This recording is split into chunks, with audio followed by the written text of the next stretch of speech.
Welcome, followers! Also, thank you to Charlie. And the leg kind of looks like a neigh, so I'm thinking of a horse right now. You followed me literally right before I started, and I got startled by the thing because I thought that I accidentally pressed play. But welcome to the stream. Today I'm with C. Hello. Can folks hear me? Okay. Am I doing good? They should be able to hear you. I saw C's post that I stopped by and say hello. That's awesome. It's Charlene. Hi. Thanks for following, Jayla. Super dope. Also, quick question, chat. Can y'all hear C? Because like we set up, but I'm also scared because sometimes I have scuff streams. Say something, C. Can y'all hear me? Am I present? Yeah. I'm a little cute little chibi in this form. Yeah, we're both audible. Let's go.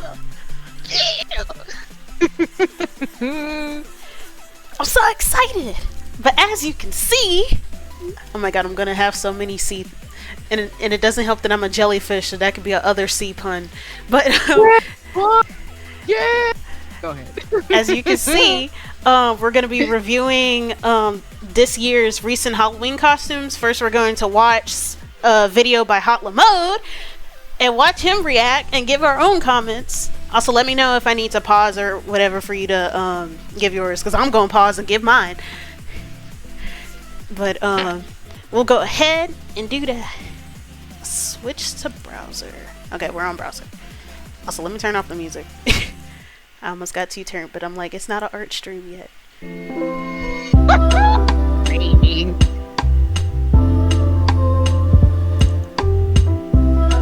Oh. Hello, children of the Lord. This is Sister Aloysius coming to you on the Day of the Devil, Halloween 2023. The Hello, Irish everybody. accent. My name is Luke Marr, and this is Hot Lamode. And today on Hot Lamode, we are coming to you with your 2023 fashion roast and review of You the right about that, celebrity though, in terms of, like, Halloween the accent? costumes. Irish, yeah? Listen, Felt like it's I an was in an annual episode of tradition. Peaky I love Blinders. to do it, and I know that my costume this year isn't exactly fashion themed, but at the same time, I was channeling none other than Sister Aloysius from the iconic film Doubt, played by Meryl Streep, who is very judgy, and so I feel like we're vibing here. I was thinking of the Also, movie I with know Whoopi that this habit Goldberg, is but most okay. definitely not. Oh yeah, especially on the one par that, with what's the name of Sister the actress who Aloysius's. plays as Hers is a Professor little bit McGonagall, more because she was really pilgrim, judgy. but at the same time, like, listen, you gotta work with what we got. Me and the liked sister, her, we though. get it. We are very much You're so right. looking, not I appreciate laughing, not loving, Yes, just Charlene, Sister striking Act, yes. with fashiony follow rulers. him. Put out your palms, girls. If you don't do a good job of your Halloween costumes, thwack. Also, I might, burst into spontaneous Irish accent at some point, because I really do love the idea of Sister Aloysius. She is against Satan's Day, the All Hallows Eve, and celebrities who are all Satanists and I pagans also like all the engaging books. in the I'm devil's just saying. playground. And You I like the don't what like now? it one All bit. the They're all books. wearing Yes. a That he uniform has. and doing I whatever. wanna have and the that thing big is, of a they'll library. probably have horns Yes, and hooved me feet, vibing. and I don't Me too. like it one bit. The Lord Like, says I want my own no. So without further library ado, room, let's get or into at these least an celebrity office Halloween costumes. with, like, so a big first up, library we and a have beanbag none chair. other than Adele, Yes. and she Oh my gosh, dressed we up vibing so as bad. Morticia Adams, an icon, a legend, a Wait, hold on, is star there a of the close-up famed of Adams this? Yes, there's a family. close-up. It is a custom look by Arturo Obejero, who is a Spanish designer, and also honestly just kind of like fits the whole gothic flamenco Spanish vibe of Morticia Adams to me. I don't know which Morticia Adams also Adele is going for. You could go for Her hair is straight, so definitely for, what's the name of the 90s actress? I keep forgetting her name. I need to remember her name, because I keep saying that she's like a fusion of Elvira and Cher. Like, her dress looks more like Elvira's in the 90s version, but she got like Cher's face. Yeah, you right. You right on that. Cause yeah, I can see it. I know exactly in my mind's eye in terms of what you're talking about. Yeah. So let's see. I'm still kind of absorbing this. Go ahead. Go ahead. Ashley. Go ahead. Yeah, because like I see that her dress has a collar. I think it's like a heart-shaped collar, judging from the curve of it. Like, it kind of looks like it dips behind her neck. You right. And then It's given like. Go ahead. No. Go ahead. and then I kind of like the belt, or at least what we can see of it, because her hair covers. It's like a nice pop of color, and it's more metallic, so it adds some visual interest. But what were you saying? No, you're good. And apologies again for interrupting. But no, I see what you mean in that, like, with the example here, like, she's got more like the shoulders are just kind of back, and so it's like a little bit of a kind of a slit dress, not a slit dress, but like a wrap dress almost style. Versus like you're saying, there's these shoulder like neck thing pads going on, so it's given like Maleficent, maybe like Queen of Hearts kind of vibes. Oh, which yeah. I wasn't anticipating that. I'm not hating it. It's just I'm like, okay. I also like That's the interesting. material used. I think it's velvet.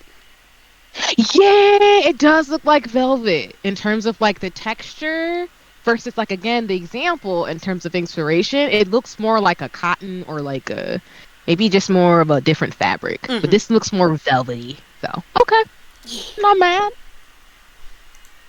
The old And school, then her makeup, I the think the iconic makeup Angelica really Houston ties as it. Morticia, which is a Honestly, personal I feel fave like for me, or this nouveau Morticia, which I don't know. That's not the one I would choose. Do I think that this beautiful floor-length everybody black shitting dress on the in this Wednesday show. crisp little velvet is perfectly gothic? Absolutely. Do Yeah, I it maybe is wish velvet. the sleeves were a little bit more dramatic? There was a little bit more swish and flick to the whole experience. Yeah, Absolutely, they could have I belled do. out a little But bit also more. at the same time, like Adele has to hold a mic, so I get it. Yeah, I one of do the love things the that's hard about collar. this I do pick is think that that's wig fun. makes it It harder sort to of see the builds full- out. Yeah. It creates a little bit of drama. And I agree with she looks Charlene, great too. in I the do. dress. I think there's something about Spanish designers that they just know how to make a 'Cause, yeah, beautiful black dress. I would It starts say- with Balenciaga and it just trickles on down. I like it. I think it could be a little Let bit me more see. fashion. Let's see.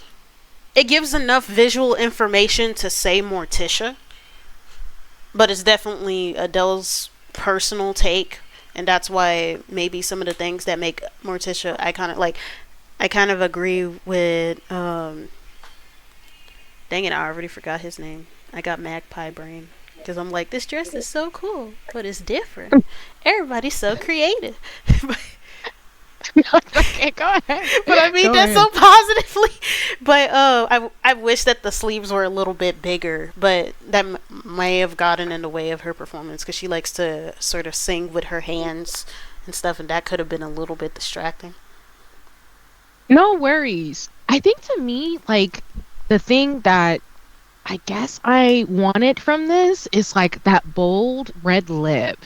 I think would have been great for this. Like, I don't mind that she went more of like to match the, because this is me in terms of makeup. She looks great. I love the makeup, the like cut crease, and then the like lips. Like she lined it with like black, and I think it's like brown, so it matches the wig, and it gives kind of like that I'm a glam Morticia Addams.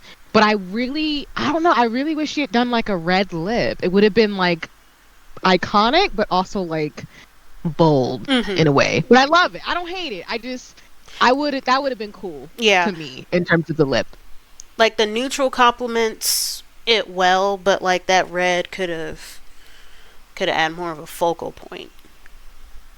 That's the hard thing about like largely monochromatic costumes and stuff. To be honest, I'm kind of glad that she went with a dark brown instead of the black, because you know how everything can sort of meld together weirdly. Yeah, you're right about that. Because that's the thing too about, and of course it depends on skin tones and different colorations, of course. But I agree with you in that it's not like drying her out, or like I feel like you're saying dark colors can like make people look like ashy, not in like lotion ashy, but like what is it, like grayscale almost, like it just makes people's skin look dull. So like a bold goth look is really cool, but I also like when people incorporate like reds and purples to make it like pop. It's like that cinch that I like. So that's really, which I agree with you're speaking to, and that I'm saying too, is like I wanted like a pop of like a color to really be like, yes, I'm Morticia Addams, and like vibe with that. But again, I like goth looks with like a pop of color because I'm biased. So this ain't no shade to her. It's just me. When I do like dark goth looks, I always like, if I do just blacks and grays, I just always feel like I dry myself out, or like I wash the color out of my face. Versus, I feel like if you're more like pale, you can do a bold color, but the goth look looks amazing. So yeah, that's why I was like, good attempts. I love the velvet because I know it probably feels comfortable, but I just want that lip. I love a bold lip, y'all. Yeah. I'm so ready. At the same time, like she's performing, it's not like a Instagram Charlene post, in terms so I get it. of Next up, we have Ariana performance, Grande bright and light. Yeah, and that's true, Charlene. To what Jayla was saying about like the reason why the choice of color would work is because of the stage lights and stuff too. So I feel like a red or a purple could have distracted or been a bad choice too. I'm just me and my lipsticks. But go ahead, apologies. No, it's okay. Let's see. I know that Ariana and Elizabeth, they went as the characters from Showgirls. I never got to see Showgirls.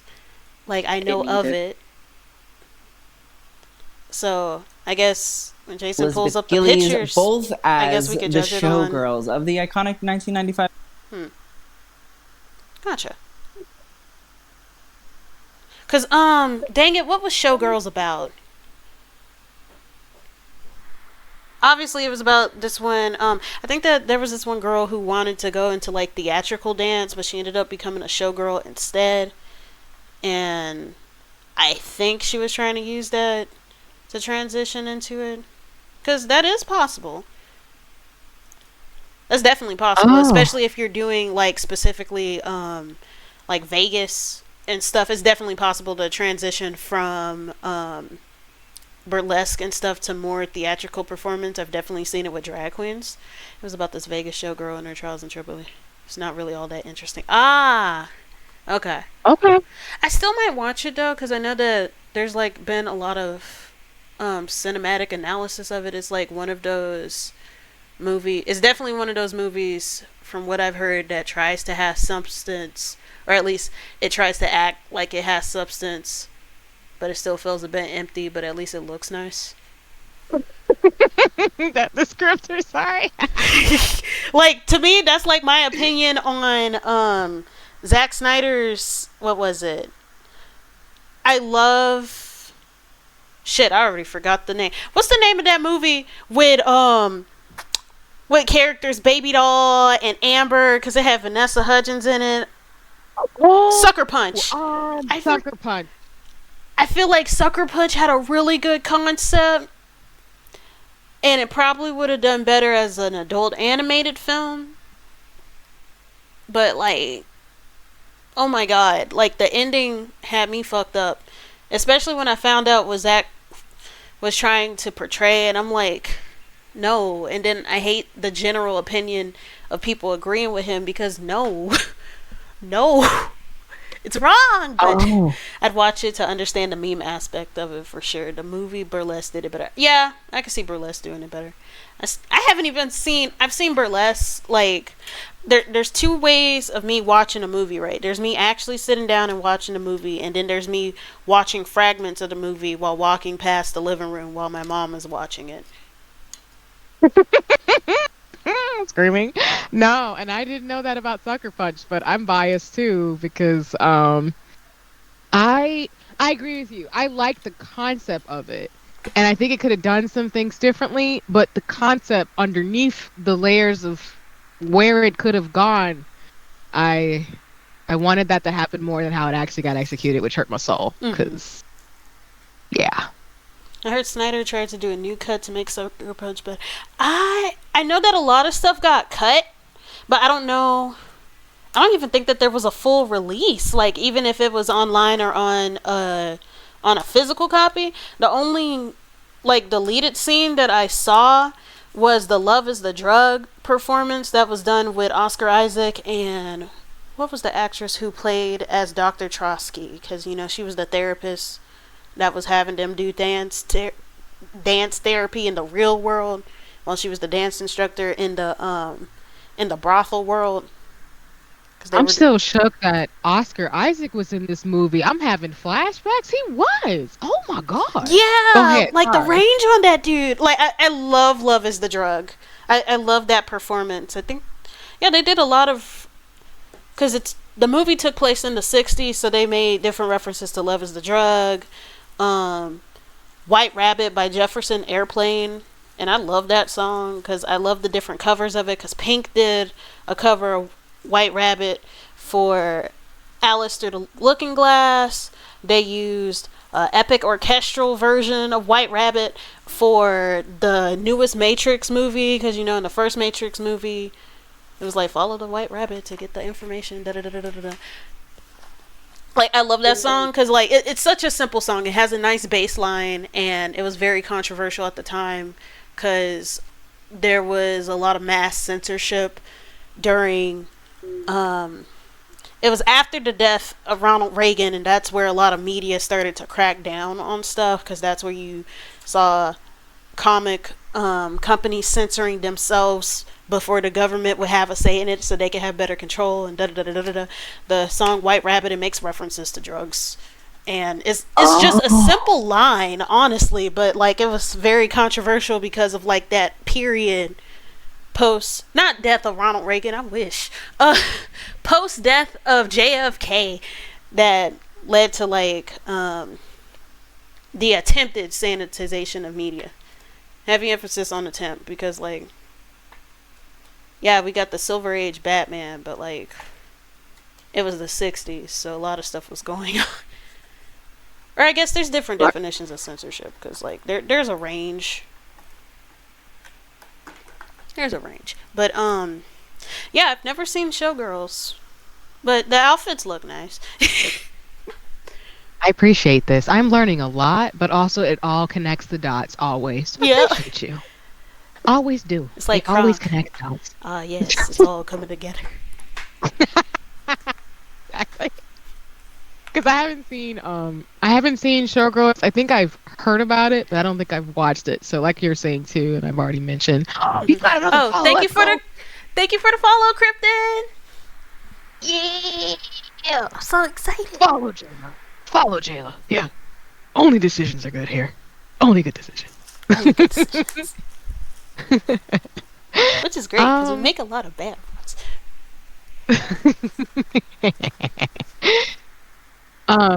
But no, I think that makes sense because to this costume, again, it's good. I appreciate Charlene in the chat as well as what you're saying, Jayla, because I have no context for this. I'm just looking at it bare bones, like we talked about, and I don't hate it.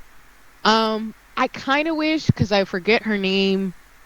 I really only know this actress from what am I thinking of? It's Victorious. Victorious, yeah. Both of them are from Victorious. Yeah. Ariana is the blonde one, then the one on the right, Elizabeth Gillies. Yeah, because I know there's a clip that came around of Elizabeth Gillies like slapping somebody in a show that came out with rich folk, I think, in it. I can't remember, but I know that she was like the daughter of somebody in there. Exactly, yeah. So like, I feel like I wanted her, because she's in the purple, to have like big bouncy hair. But again, my bias is showing I love Farrah Fawcett, big bouncy hair. So I'm not mad at her interpretation, but I really would have loved like the curls. Because Ariana Grande's interpretation, I actually like. It's very like the little bangs in the front and the hair up in the lip. Again, y'all, I love all bold lips. So that's going to be my bias for some of these costumes. It looks great. So, yeah, I don't hate it though. Her interpretation, and like, is she wearing stockings or is she about to shave? She's about to shave because I think it's a reference to a specific scene. Oh, okay. Because I wasn't sure. Not that there's a problem with that. I was just like, is that whipping cream or lotion? Like, yeah, it's whipped cream. Okay. Not whipped cream, shaving cream. I was like, whipped cream. I'm hungry. That's exactly. See, we be vibing because I'm like, this is food. It's just like we don't understand, but like we're with it. It works. Yeah, but I wish that Elizabeth also like dedicated herself to the. It's very 90s, especially I'm looking at the brow style. It's very 90s. You're right. Along with the great information about Showgirls and Sucker Punch and the Zack Snyder shenanigans, because thank you for that, because I did not know that, and propaganda and conspiracies that might not be conspiracies. Wink, wink. And this is for reasons. This is a joke. Yeah. But yeah, it is giving that like 90s. And Charlene said it came out in the mid 90s. That makes sense. It is giving that like 90s kind of it's not Y2K like TLC, but it's like that 90s style where like the thin eyebrows and like the really bold eyebrows at that. Like they're sort of pencil brows, but not quite like the auntie pencil brows that you see. It's like every auntie, no matter what racial demographic you come from, got those like really. What style is that? I know it started in the 1920s. I am screaming. But I just called them auntie brows because, like, no matter what race, somebody's auntie got those brows. Like, you know what I'm talking about? They're like really round and they're thin, and they're usually paired with like blue eyeshadow or a beauty mark. You know what? I love 1920s pinup, so you right. And Charlene said the flapper style eyebrows, you right on that. And somebody auntie got them on right now, and auntie is flexing. I ain't mad. If you like what you like, have them brows. But you right, it does have that aesthetic for real, for real. Along with like the feathers. like the feathery. I don't know. I want to say wispy. I don't think that's the right word, but it has like that feathery feel to it. That I feel like the boas and stuff back in the '90s. But I could be tripping. Maybe it's for millennial coming out, but I could be tripping. Yeah, it's definitely giving '90s lingerie looks.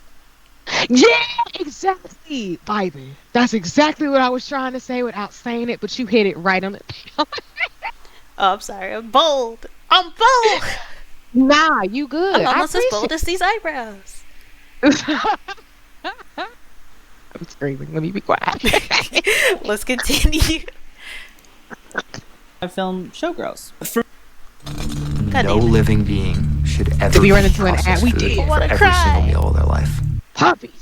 From my understanding, because I've never actually watched the movie, so I do apologize. That feels Me like a hate too. crime against the gay community, and I'm sorry. We don't Ariana know. Grande We ain't got no is time. channeling Nomi Malone, who is one of the main characters. I think she is the main character. And the thing is, like, I don't really know that much about Showgirls, but I know that there's like an iconic scene that her and Elizabeth Gillies sort of recreated where Nomi Malone's like, I'm not a whore, and the character Crystal Connors, who is friends with Nomi, or at least, you know, knows her, is like, no, darling, you are a whore. I don't know if that's the exact quote, but long story short, I'm wondering if it's like an Ariana Grande nod to recent situations and scandals. I think that she captured the I almost thought he was going to ask, do I think that she's a whore? robe aesthetic well? Sure.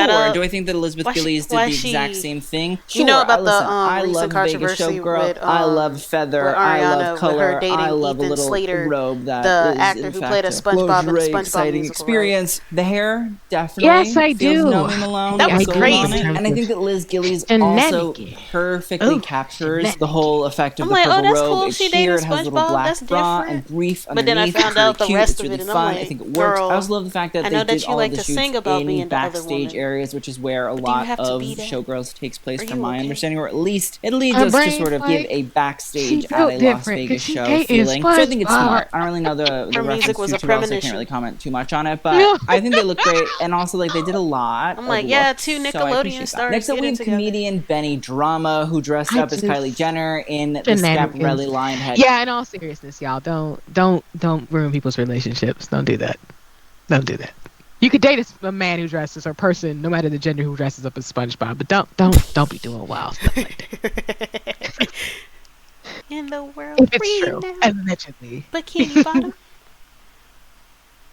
But let's see. Oh, I didn't even know that Benny Drama dressed up as anything. So this was a sort of recreation. Yeah.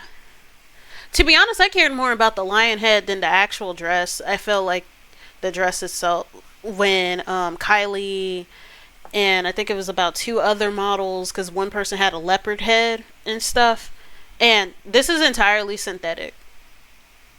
And the way that they managed to blend, I'm specifically talking about the Schiaparelli one, not Benny Drama's recreation. Although the recreation is cheeky. It's cheeky. There was an attempt. Like it looks like she got a really big lion plushie and used that. Which honestly, Sorry, go ahead. no, it's okay. It's just I really appreciate the artistry of the lion head and the leopard head and stuff during that. Yeah, that's interesting. It's given, and maybe because I've been playing, for those who know, or at least I introduced myself as a YouTuber. I've been playing too much Final Fantasy, so my brain's like, is that a lion shield? Like, you could like bat people off with that thing? Is that too much? Honestly, yeah, it could be used as a shield.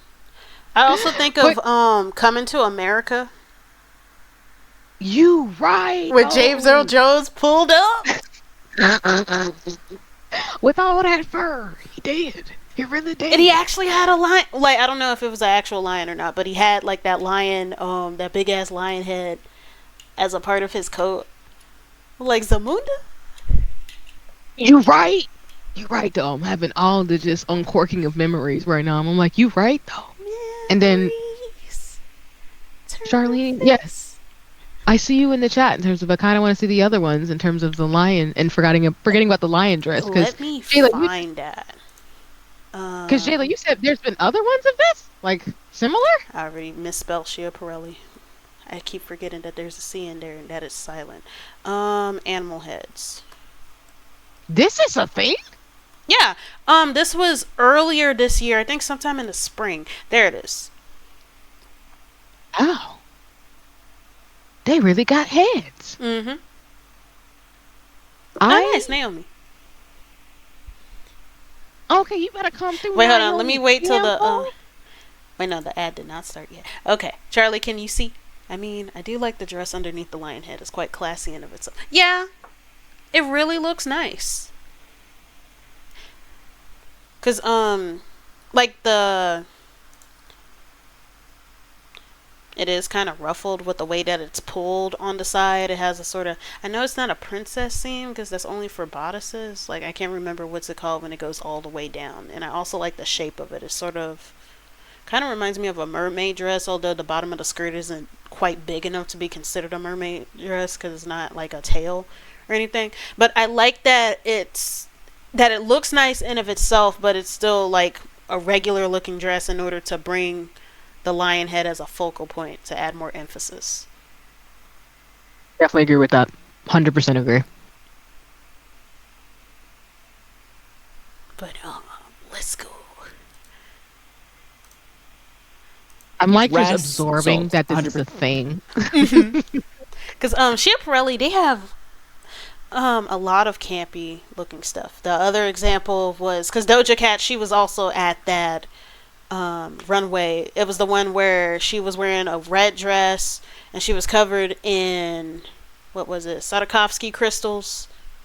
Oh yeah, I know what you're talking about. Yeah. And then she was also wearing those shoes that have literal toes, like they're molded toes on the toe to have a gilded barefoot look.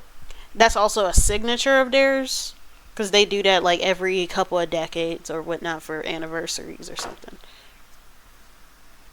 Huh. Mm-hmm. And Charlene, to your point, yes, it was a very wild look that set the internet on fire for a little bit. Yeah. Because everybody was like, huh? And I'm like, you know what? That's really ingenious. Even though I know that was probably a lot to put on or take off. Yeah. Oof. A lot of people were like, she should have had lashes. And then, because this was during, I can't remember which fashion week it was, but I know that she was at several events, and one of them was the one with Tom Brown. Because Tom Brown, he does menswear. Because this was the same, I'm fairly certain this was the same show where Gwendolyn Christie, who's the actress who plays as Brienne. Oh, thank you for the subscription, Charlie!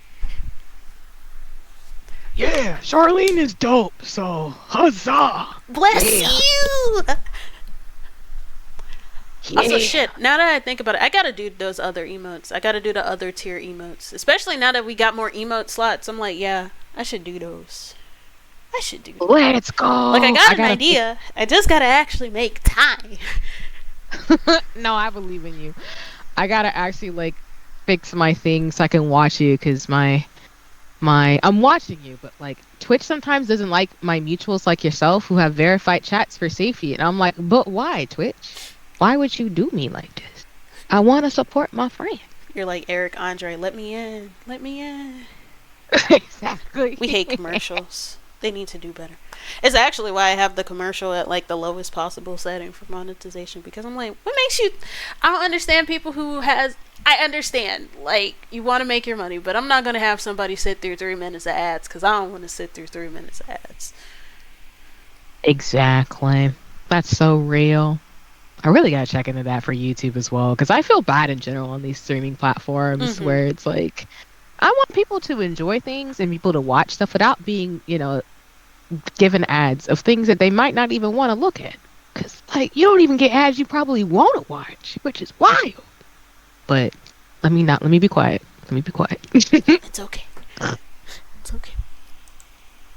Absolutely. I think the great thing about Halloween now is a lot of people capture the memes, the essence, the vibe of the year. I love this Benny drama look. Really? Listen, is the lion head nearly as realistic? No, but like what I expect it to be? No. Maybe it is a real lion. I don't know. I think the black ruched dress, I think the lion head, it perfectly captures the Kylie aesthetic. Yeah, Also Charlene, you're love right. a good Really should solid just give you fashion one reference commercial to, versus like, three. a fashion Halloween And costume. like Jayla So saying it's like one. 2-3 Also, I minutes found out long. It's like, recently wow. Daniel Roseberry was Like, like, please. that lion head literally was never made after this dress because it was so controversial. You're never going to see her out and about. Great costume in infinity. And there's for no reason forever why it should have and been beyond. controversial. Next Like, up, we Peter have made a Billie big deal Eilish out of it, dressed but up it's like, as Cat it's fake. Blue Isn't that from what you the want? film. I believe that's called Cat Blue. like And you it's said, Jane it's Fonda fake. in Like, 1965, why? and she plays No. a I train. feel like PETA exists as a psyop against veganism because they always target people of color and they exist to be very inflammatory. And people are like, it's not bad that they're inflammatory because they're bringing awareness. And I'm like,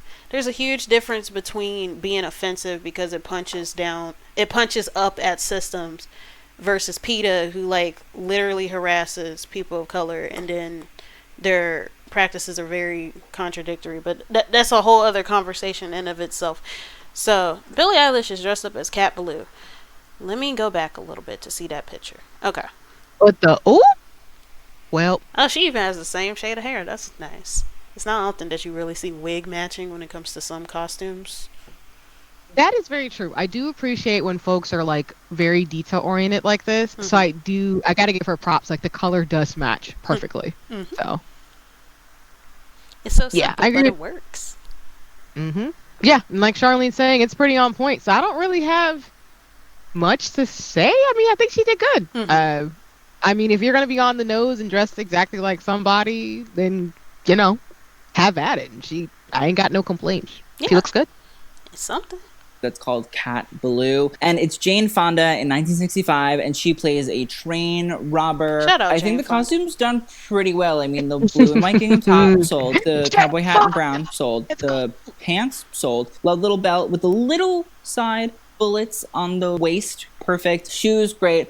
The hair looks good to me. I'm very happy. I'm very content. Do I know anything about Cat Blue? No. Do I know that Jane Fonda plays it? Yes. Does she look good to me? Sure. Sold. 100%. It's a reference. It's definitely niche. It's for a niche lover. So is Sister Aloysius from Doubt. Next I up, we have think Ed folks who nail it Sheeran on the head with as Chucky. costumes like this. Good job. I really Oh, like Ed this. Sheeran. Finally, something that he could do. Oh, he even got the eyebrow details. Let's go. Yeah, I think what I especially like is the makeup, especially around the eyes. He did a really good job with that. He looks as tired as I am. No.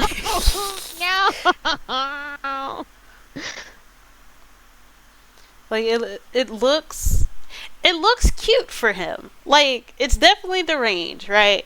But it's just like it I feel like Ed Sheeran is making fun of himself. Like, does he have red hair? Yes, so roll with it. Yep.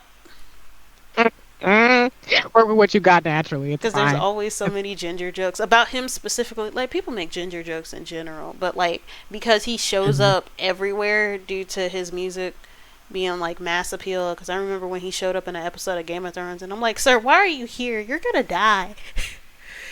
Wait, really? Yeah. Wow. He was in season 8, and it was like before. I'm fairly certain it was. Yeah, it was before the shit. What was it called? The Long Night. Because I keep disassociating when it comes to Game of Thrones. Because the last 3 seasons, like people are like, it got bad after season 6. No, it got bad after season 4. Be serious, but be serious. I'll take your word for it because I'm one of those folks where I didn't watch it, but people was mad as it kept going until it ended. And they're like, "Well, erased from cultural memory because it was awful." Yeah, So. and I cry because like I really like the dialogue. That's sort of what got me into it because like this was one of those. When I talked about the 2 ways that I watch something, I sit down and watch it, or I vaguely know about it because I walk past my mom in the living room when she watches it. This was one of those things because we had Roku, and specifically Roku TV, and HBO was like free for a week, and she was like binge watching Game of Thrones because she was just like, I'm going to see what this is about. And I walked in around the time in season 4 where you see Pedro Pascal as Oberyn Martell, and I'm like, yeah, I'm gonna get into this at some point. The thing that kills me the most about Game of Thrones is that the books are still not finished, even though the series is still. Yeah, what happened was George got removed from the show, and it's kind of clear that George is more into doing screenwriting than writing prose for, say, a book, because like he kind of lost motivation with things after being taken off the project, because David and Daniel, they wanted more creative control, and it's just like, it's not your project. You're adapting somebody else's. Like, the only good thing that David and Daniel did creativity wise that I know that they contributed to was changing the characterization of Cersei, because like, no spoilers, but Cersei is objectively worse in the books, and she's very flat, and it's partially because she doesn't get a POV chapter until way later, so she's usually depicted from other people's perspective, and because she's a hateful ass bitch, that's all we're gonna see her as. But in the show, they ended up like merging that later perspective earlier on, so she could be a bit more well-rounded. And like, she's still terrible, like I still hated her ass, but there was like more contextualization with how terrible she was, and she felt a bit more balanced. She wasn't just hateful, because she had a soft spot for her kids. But yeah, George was taken off the project, I think, around season 4, which was why season 5 and later was so ass. And part of it he's been stalling, but honestly, I don't care. It's fine. Like, it's fine. If it doesn't get finished, then it doesn't get finished. But at the same time, I need folks to stop harassing that old man. Like, this nigga has life. Please. We should not be... I love creating art and stuff, but I don't want to devote my entire life to creating, especially for other people who would, like, harass the creator instead of going off on the writers. Like, I don't support harassment of any kind of staff, but, like, genuinely fuck David and Daniel, because they're really misogynistic, and the way that they treated people behind the scenes is really gross. Like, what do you mean you killed off a character because the actor who played them told you to read the book? It's literally what happened. It was just like, when the actor who played a Sir Barristan was acting all confused about the plot and stuff, and was asking about how that lines up with the book, that just made us want to kill him even more. And it's just like, nigga, you're grown. You like the character because she's truly awful, and the actress played her so well. I have mad respect for her. Yes, like, I love villains that are unapologetic with how terrible that they are. Because, like, whenever there's, like, a villain who's like, oh, I got a sad backstory, I'm just like, Anne? What does that have to do with my village being set on fire? I don't care. I'm screaming at this pointless, but I appreciate the honesty and transparency. Like, no, that's real. Go ahead. Because, like, okay, I do like the trend that we're playing more with gray morality in media, and we're also trying to be, because I think that the trend in, like, making quote-unquote villains sympathetic is, you know, we're disillusioned with the police and the criminal justice system. We know that morality isn't black and white. We know that material conditions and familial black background can shape how a person becomes. But at the same time, I think that there should be a certain threshold to where that, like, compassion is given with some things, number one. And number two, I feel like if you're going to be like, they're not a villain, they're misunderstood, then just make them an antagonist instead of the big bad that we gotta get rid of or whatever. And also stop shipping them with the people that they oppress. But that's a whole other thing. Because, like, I hate Raylo fans. Because that's, like, the number one offender. But we'd be here all day if I went into, like, a whole thing about, like, villain thing. I like villains like Cersei Lannister and Homelander because they're terrible, but they do have sympathetic moments, but they're still recognized as a threat that you still need to get rid of, and you also love to hate on them. Like, every time Homelander gets roasted by Stan Edgar, played by Giancarlo Esposito, I just rejoice. It's like, yes! Get him!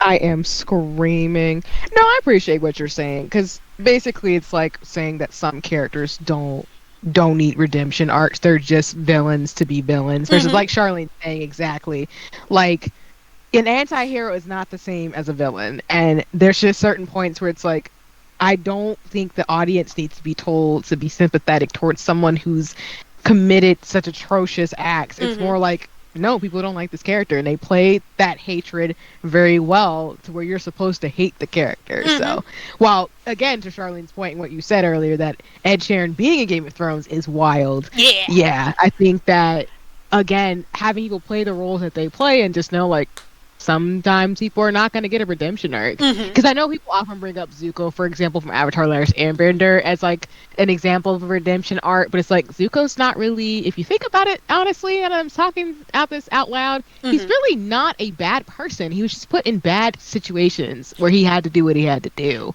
So he's not really like evil. He's done some bad things, and they should not be forgiven, but to some degree. I guess depending on who you ask in the story, but he's not like evil.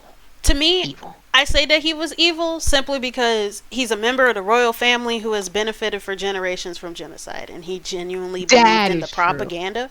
I say that he was evil, but because the difference between Zuko and a lot of other redemption arcs is that you see a process of his worldview breaking down and stuff, and this is something that he has to go through on his own. Like, even though he has guidance from Uncle Iroh, it's still up to his decision, and he actually fails in the process the first time, but then he comes into it on his own. There's that level of self-reflection and also being forced to live the reality that you're putting others through when they had to pretend to be refugees and stuff, and actually see firsthand what the Fire Nation is actually doing. And I think that part of the reason why Zuko also was able to work was because I don't think that Zuko, if he actually came from a loving family, would have been able to switch sides, because even if he were to see that something is wrong, there's actually something for him to lose from leaving.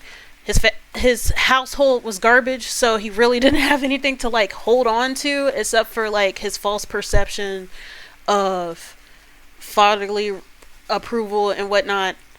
But like I like Zuko's story because it has him go through that process of like de-radicalizing himself, learning empathy, and changing those things. Whereas with a lot of redemption arcs for other characters, it's like, oh, I like this person on the other side, so I'm going to change for them. And I really can't stand the love conquers all narrative, because there's plenty of moments where oppressive people have a crush on the oppressed, and then they're either treated as an exception to the rule, or they're like possessive over that person. Shout out Raylo. Heck, shout out the Pocahontas movie. Shout out Zutara, because people are like, oh, we ship Zuko with Zutara because like opposites attract, and like I feel like a lot of people ship Zutara because they think that shipping Katara with Aang is lame because like Aang is like 2 years younger than her, but I'm like, Katara is like 2 years younger than Zuko. It's gonna be the same thing. You're annoying. And it's also like the narratives that, oh, yin and yang, and they're water and fire, and the opposites attract thing. But like, if we're gonna be fully honest, or at least I'm being honest, Zuko and Sokka is a better dynamic, and I still wouldn't ship it because it's colonizer shipping. Like, I don't care what character development you went through, I'm not gonna ship the colonizer with the colonized. I don't care. But that's a whole other thing. No, we're gonna be here worries. all day, and I don't want to do that. It's okay. I appreciate fandom talk, and for those of you out there who need to think about this, please do, because it's a good point. And I also want to say I do not want to diminish what the Fire Nation was doing. So thank you for being more blunt and on the nose in terms of pulling things from my brain of what I'm trying to say, because I think that was spot on in terms of the character arc, and like Charlene saying too, which I agree had with. A proper learning arc. It was long and difficult. Yeah, as long as there's like a process and a reevaluation, and I don't even mind having that failure in between, like how Zuko looked like he was going to switch sides and then he didn't and went with his sister. Like, I think that's actually important because it shows how difficult it is to switch from something that you've been ingrained into for a while.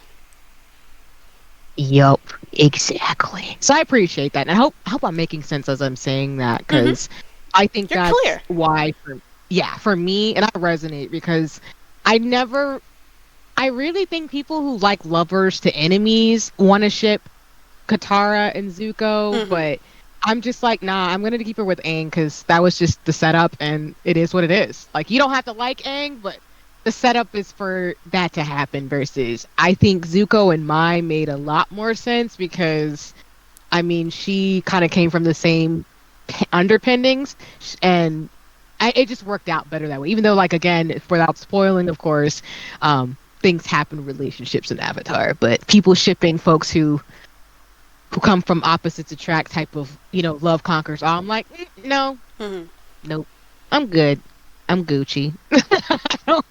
I don't think, especially with the way thinking about like Katara's relationship with her mom and thinking about like just all the turmoil they went through, and then Zuko, and then that's why, for example, I love that scene where and I know y'all this isn't fashion related, but it's fandom, it's okay, all Gucci. But I love that scene where Zuko meets up with the gang, and slight spoilers for those who haven't watched Avatar: The Last Airbender. So if you haven't seen it, you might just want to, like, I don't know, lower the volume or mute it or something, so if I don't spoil it for you. But I like that part where he goes to meet them and says, hey, I can help you, and then they pretty much start like wailing on him, being like, nah, gone. Because it's just like, you've been in our faces this whole time, and you're the prince of the Fire Nation. Like, number one, you're the prince of the Fire Nation. That's a psyop. And two, you've been after us this whole time. Like, I also like that thing about not accepting him immediately. Because, like, even with him having something that they need, that doesn't erase... Like, first he has to prove himself. And two, it also doesn't erase the trauma from those interactions and stuff. But I was talking about with the with Zuko and Sokka having a better connection, because like you mentioned, the thing with Katara and her mom and stuff. Like, the reason why I think that Zuko and Sokka are a better dynamic is because when they work as a team. Like, I tend to be biased toward ships that are like very team like, because I feel like that's how relationships should be anyways, like very cooperative. And I feel like when it comes to their connections, aside from like the symbolism opposites attracting, like both of them are older brothers who are outshined by their talented little sisters. They both have had to deal with like complexes about masculinity and stuff due to expectations from their dad. Even though Sokka's dad was more positive, it was still him being the only dude in the village, the only older dude in the village, because the rest of them were like babies and stuff, and he had to train them. And also like them being like, even though Zuko is a bender, he excels in like the non-bender combat and stuff, and they have like similar interests and stuff, whereas when it comes to Zutara, it's just like symbolism and the mother issues. I'm like, yeah, but nah. No. Like, that's all you got, and it has the most content, and I cry because I'm like, please, I just want to see literally anything else. Like, I hate that ship so much. You know how when you know that one joke with Family Guy, like, I always keep referencing that meme whenever I talk about things that I have a deep suspicion about, whether it's like, I don't even despise Miguel from Across the Spider-Verse, but I had to tell my friend Zivia that to not never send me posts about him, but I'm like, there's like a limit. I can only see like 2 per day, because when he was trending, like it's like Family Guy post. It was when they were in the submarine and they were about to drown, and then Peter was like, I did not care for the Godfather. That's me when it comes to Miguel O'Hara. And it wasn't even that I disliked him, but it's just when I already had a neutral opinion, but then I constantly see him, and I constantly see like fans mischaracterize him, whether it's like villainizing or straight up jock writing or something. It's just like, ooh, shut up. Please.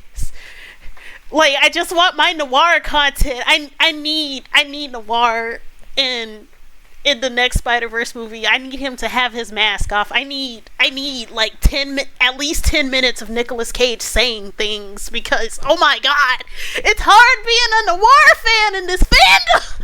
I can't find nothing. So it's also like that amount of rage that is just like, good lord. I'm seeing somebody that I don't care about 24/7, and then I can't find something on my favorite character, and it insists upon itself. It's the Godfather for Peter Griffin. It insists upon itself. And I don't screaming. I'm screaming, and Charlene's nodding in the chat.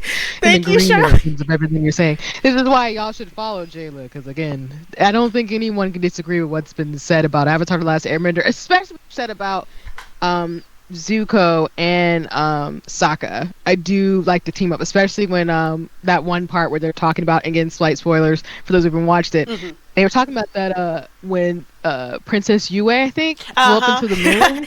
My first girlfriend turned into the moon. That's rough, buddy. Exactly. Like the peak teamwork in that of like, yeah, they get each other. Mm-hmm. They do. Friends, or if folks want to ship them, that's fine. Do whatever you want. Like, I'm still not going to ship it because colonizer, but it makes sense. I understand, but I'll also shit on it. When it's like what is it? When you're emotionally intelligent but you're still a hater? Like, yeah, I understand why this has such like why this hits a soft part of your heart. And I understand so well how much you cherish it, and I'm so happy for you. But at the same time, fuck it. Like, agreement. Along with somebody needs to make more Spider Night like noir content for Jayla, because clearly I 100% like, again, there's more Spider-Punk and Miguel for sure, so I actually do feel bad. It's always that thing when you like something that's niche in like a show and there's never anything for it, and you're just like, I really am just being ignored. Like, that's crappy. I'm so sorry. I'm so happy now I gotta for find the Hobie content though. Oh, hey, Sylvia. Hello, more humans. Charlene's like, it's not that I don't understand, I just don't care. Exactly.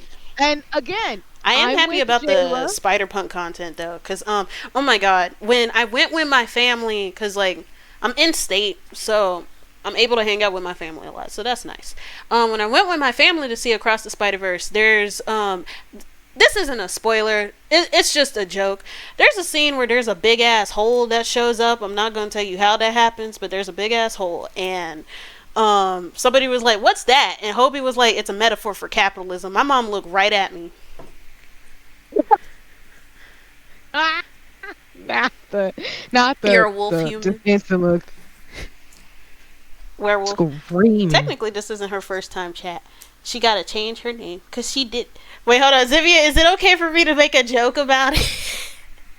Because it was a bit funny, even though it's frustrating. I think Spider-Punk was one of the best parts of that movie, if not the best.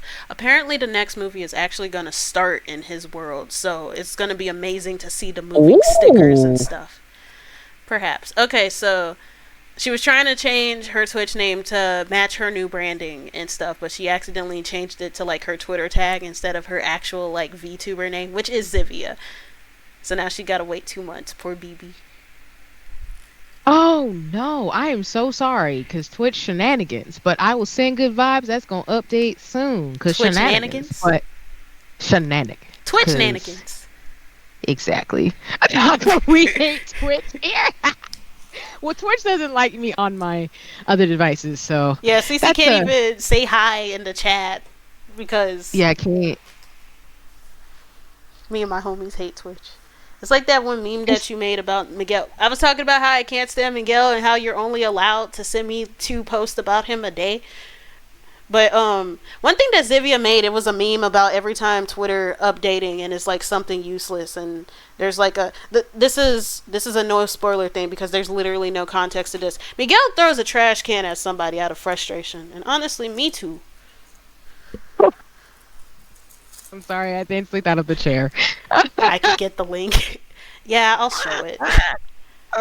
We're gonna get back on this video, but like while we're on this tangent, let's see. Yeah, side quest, let's go. And yes, folks, again, huge disclaimer. You really got to think about if you're going to ship people who have, colonized and take people's lands and stuff with someone who is being taken over their people's culture and stuff. So think about that, soak that in, because I don't do shit like that. Enemies to lovers go burr no matter the context. They're not going to think. But Jayla, these people lose their homes. It shows. Wait, hold on. Give me just a. Love conquers all. I forgot. I didn't give Zivia permission. Give me a moment. I'm like, what's No, the? you're good. Wait, hold on. How to give link per? And ignore my searches. I've been doing research because I'm writing smut now. How to give link per? You be surprised. Okay. Research for writing. It's okay. Is it permit? The amount of stuff that I know what to do from No. I should make you mods sometimes. You do show up sometimes. Sometimes. School has been a pain. Good lord. Let's see. Canvas. How do you type? Okay. You got 60 seconds. Try it again.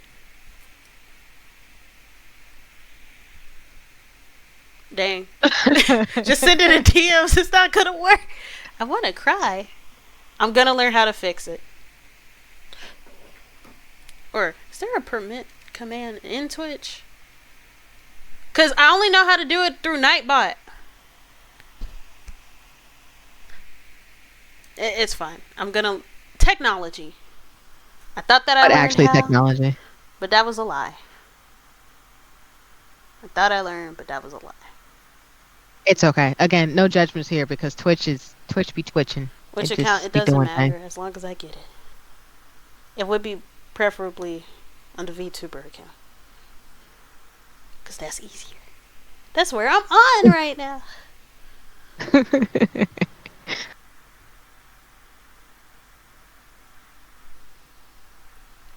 I once again though really appreciate the analysis of like Avatar: The Last Airbender, but again, this is why some of us are knee deep in the fandoms and we were able to analyze things for what they are versus being like love conquers all. I'm like, I like a good love story, but that's why I like Slice of Life because Mm-hmm.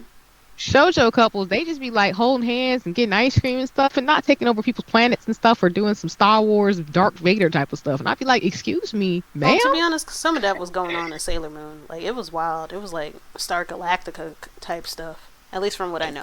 Also, Cardcaptor Sakura, I wouldn't... Ooh, I read Cardcaptor Sakura and I was like, what do you mean? Because there was some stuff that should not have been happening. We had to call Chris Hansen because I'm like, I'm gonna cry. There it is. Me over here tearing. Cardcaptor Sakura was wild and I found out that it actually... I didn't even know that it was still going on, but apparently the manga series ended like a couple of days ago. Oh yeah, because we were in the Clear Card arc, I think, for Cardcaptor Sakura. I don't know what arc that is, because like, okay, when I read Cardcaptor Sakura, I was like in 5th grade, and there was a small manga section in the kids area. Hey, Basil. Wait, hold on. Basil, how do you say your name? I know it's Basil, not the herb, but I thought that you still pronounced it like that. Or is it Basil? Is it bad or Hello, bae? hello. What the crap that Canvas like out here shipping these thinking they really be like yes and slay me down. Don't get me started on Star Wars fans. Baz. Okay, Baz pronounced like Baz. Hey Basil. Yeah, don't get me started on the Star Wars fandom because there's plenty of that kind of content with the Jedi and the clones. See, this is why I'm the way that I am. This is why I say what I say about fandom culture. Use the Force, but like for good. Yes, please. Like I'm not gonna get into that because it's kind of sad, but pretty much if there's any like Star Wars fanfics with a clone in it, please read the tags. Like you can't trust anybody. My family is very Star Wars tip, but nobody in my family ships as far as I know. That's good. Use the Force, but not if you're a woman. You're a woman. Yeah. It's so sad because like the sequel trilogy is genuinely garbage, but not for the reasons that people say it is. It's hard to shit on the sequel trilogy because like you don't want to signal the wrong people. Oh no! It's like having a can of soda open in a house full of roaches. It's like, but this was the video. My jaw is dropped, and Charlene, I can resonate because we're Star Wars in this house, but it's really just about the originals, not the newer ones. My mom was not a fan, for example, of the new Star Wars because Skywalker fan. Yeah, and like, okay, Rey is a Skywalker. Take off one of her arms. You're not a true Skywalker if you haven't lost a hand. Shut. Jayla, I'm not ready. Like that's if you're a Skywalker and you're specifically the main Skywalker, you gotta lose a hand. It's the only way. Not to use the Force and lose a hand. Yes, that's it's the only way. not losing. I'm like the Jedi. clown nurse from Adventure Time. It's the only way. This is the way.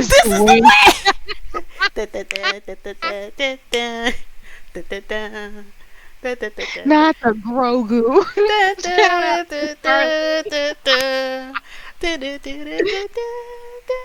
Also, I gotta say this edit about Elon and the Twitter develops is true because let's be real, y'all. Like I got a lot of cool ideas, and it's just like, bitch, what idea? I still can't do voice recording for a post because I'm an Android user. But then I could now go live on my phone. You know the way of losing a hand. No. I got family in Ghana, not Uganda. Oh, no. I got Ghanaian and Nigerian family members, and they're always shitting on each other. And I'm like, y'all eat the same stuff. It's always jollof rice and pepper soup. Sometimes with goat in it. Like I knew it was gonna be the rice neighbors? wars. Aren't they neighbors? They're neighbors. Why are you yelling? I still don't trust the man's opinion from either of them, whether it's Lagos, Nigeria, or Accra, Ghana. Like, you know that one? It's a joke, cause like, you know that one joke that circulates on Black Twitter, like opinions of folks to never trust, and it's like never trust an opinion from a man from Lagos, Nigeria, or list of people who will never be your soulmate, and it's like Twitch streamer, SoundCloud rapper, dudes who look like Zach Fox, because there was like this one joke about a dude who looked like Zach Fox and ended up stealing some girl's shoes and reselling them, and it was like those loafers that look like sheep hooves. Like it was wild, and everybody was making fun of him. It was just like, wow, he need to make a new album because rent is due, and now he's stealing girl shoes. Also, I'm glad you enjoyed my meme, Cece. Jayla, can tell you how quickly I got inspired. Unfortunately, Twitter didn't let it pop up like it should have. You weren't quite connected yet. You should Go ahead, sorry. She wasn't quite connected yet. Actually, did I ever like him? Oh, that's part of the reason. It needs to get out there. Apologies, I didn't mean to interrupt. No worries. I was gonna say like reblogging, and then I'm gonna boost it on my page because it's funny. Hey, Kana. Thank you for the follow. Yeah, follow Jayla, people. Also, see if I interrupt you, I'm so sorry.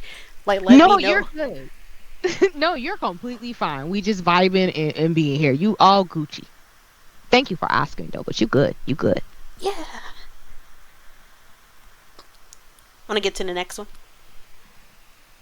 Hey, I didn't know I wasn't following. I didn't know either. But thank you for doing so.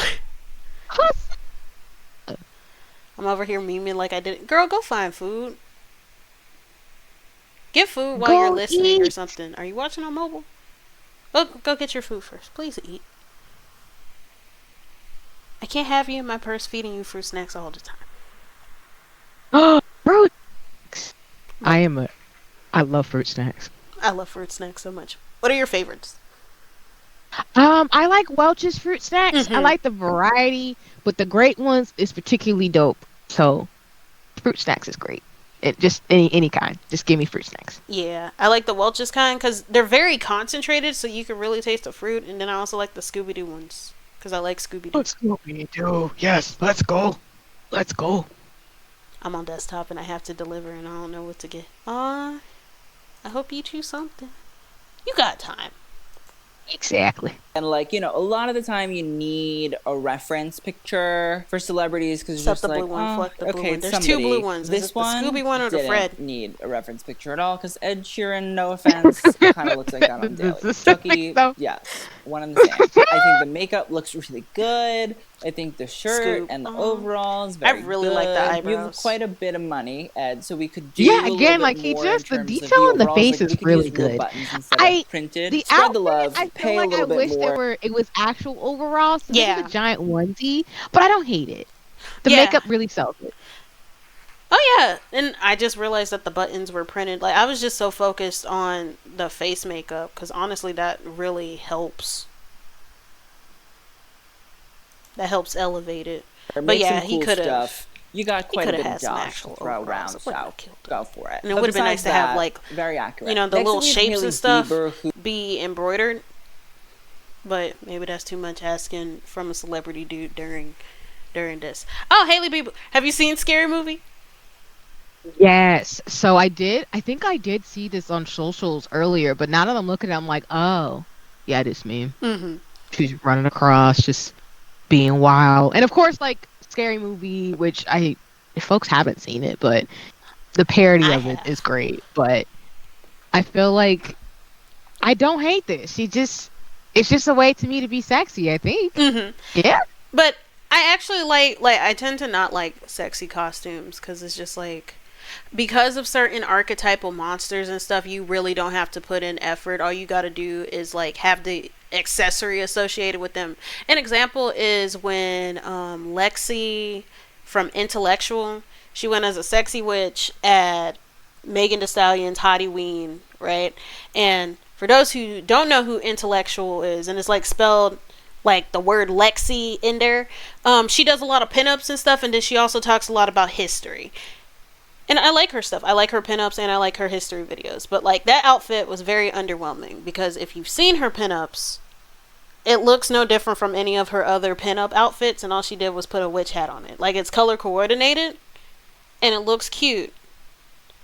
But it's just like, damn.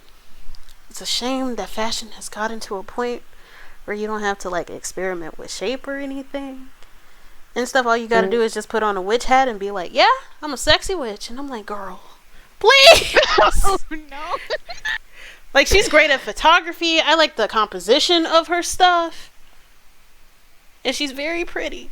And I like her thesis on different historical stuff. But I'm like, ma'am, please. I'm You just starving. want folks to like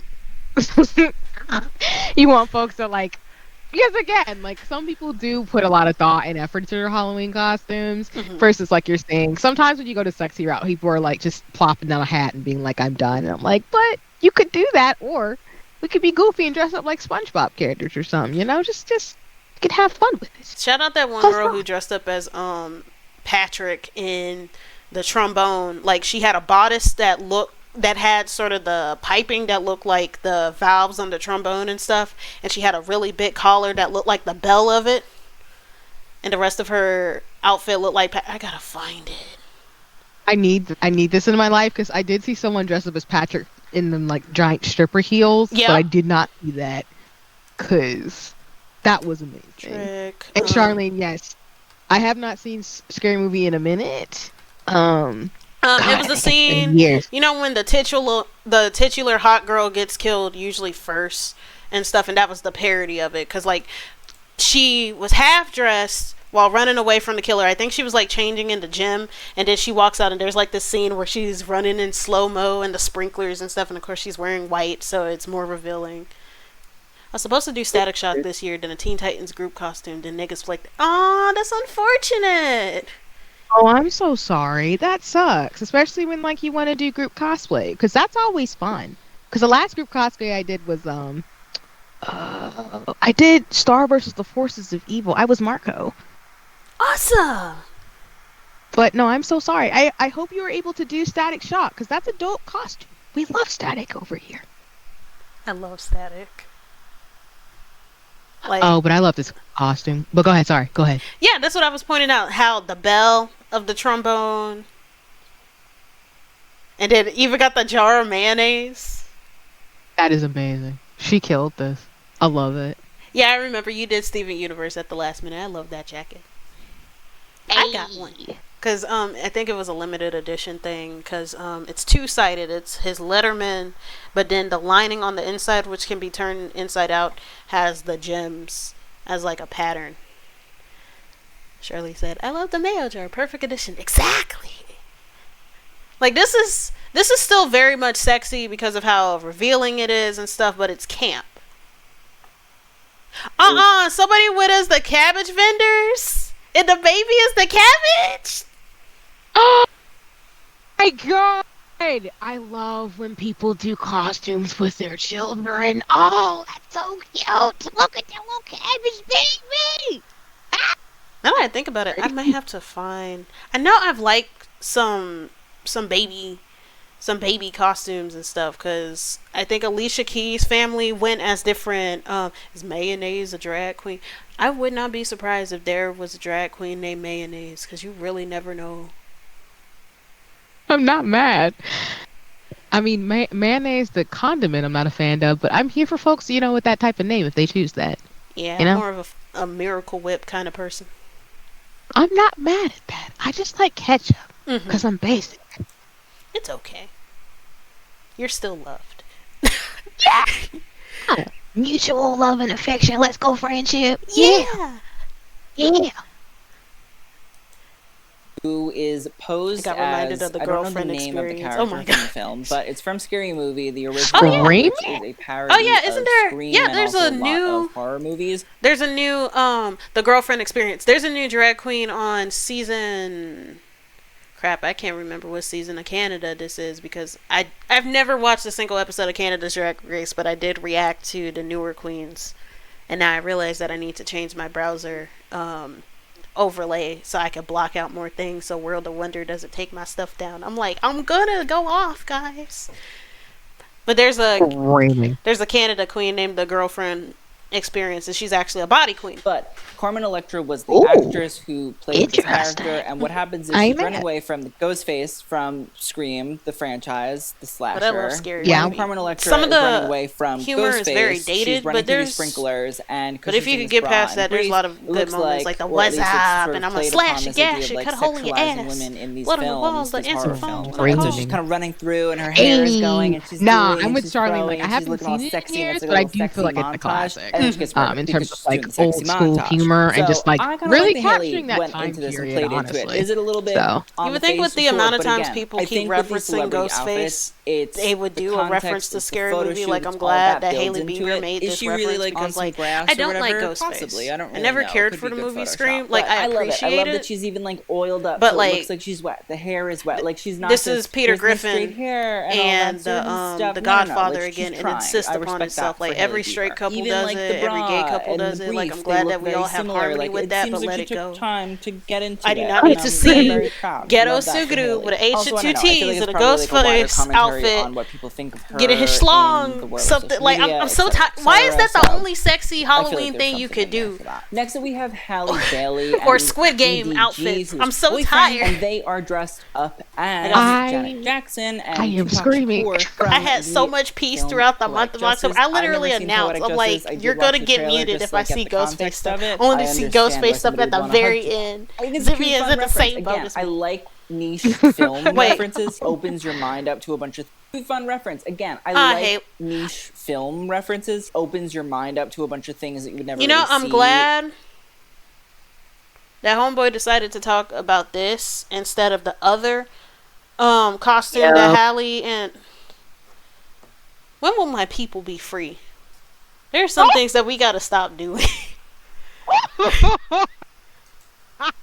Because, like, you may not see it on HBO Max or Netflix, Hulu, or wherever. I would never know what Cat Ballou is. I would never know what Poetic Justice is, unless Celebrity Sort of... And honestly, even with this cosplay, I still need my people to be free, because, like, why are you still with the E-list rapper, man? You're a Disney princess now. Do better. I believe. I'm very grateful. Yeah, the Whitney and Bobby costumes. Accurate. I even like the baseball jersey. Yeah. It's the I'm not gonna lie, and the green hat, and like wasn't we're trying, we're doing. I love that. In terms of like, given the history of things, and I kind of really wish folks would let Whitney Houston kind of just rest in peace. I just feel really bad that she can't get that. I'm like that one character from the Amistad. Give us free. we just some things can just be left alone. Mhm. It's completely okay to leave them where they're at, and to your point about be with folks who support you, who don't find you intimidating, Mhm. because that's all I'm gonna say about making somebody who is literally a superstar be like, hey, I'm gonna knock you down a peg. And I'm like, that's not cute Mhm. at all. Like My heart at still all. breaks for Whitney. Such an amazing talent. Such a sad story. I can't remember which other was it. Tina Turner, who literally disappeared from the public eye, and she was like living her best life before she died because of the stuff. People was making the same jokes about her and stuff when it came to her experience and whatnot. And I'm glad that she was able to like leave and not be bothered and stuff and have that sense of silence after.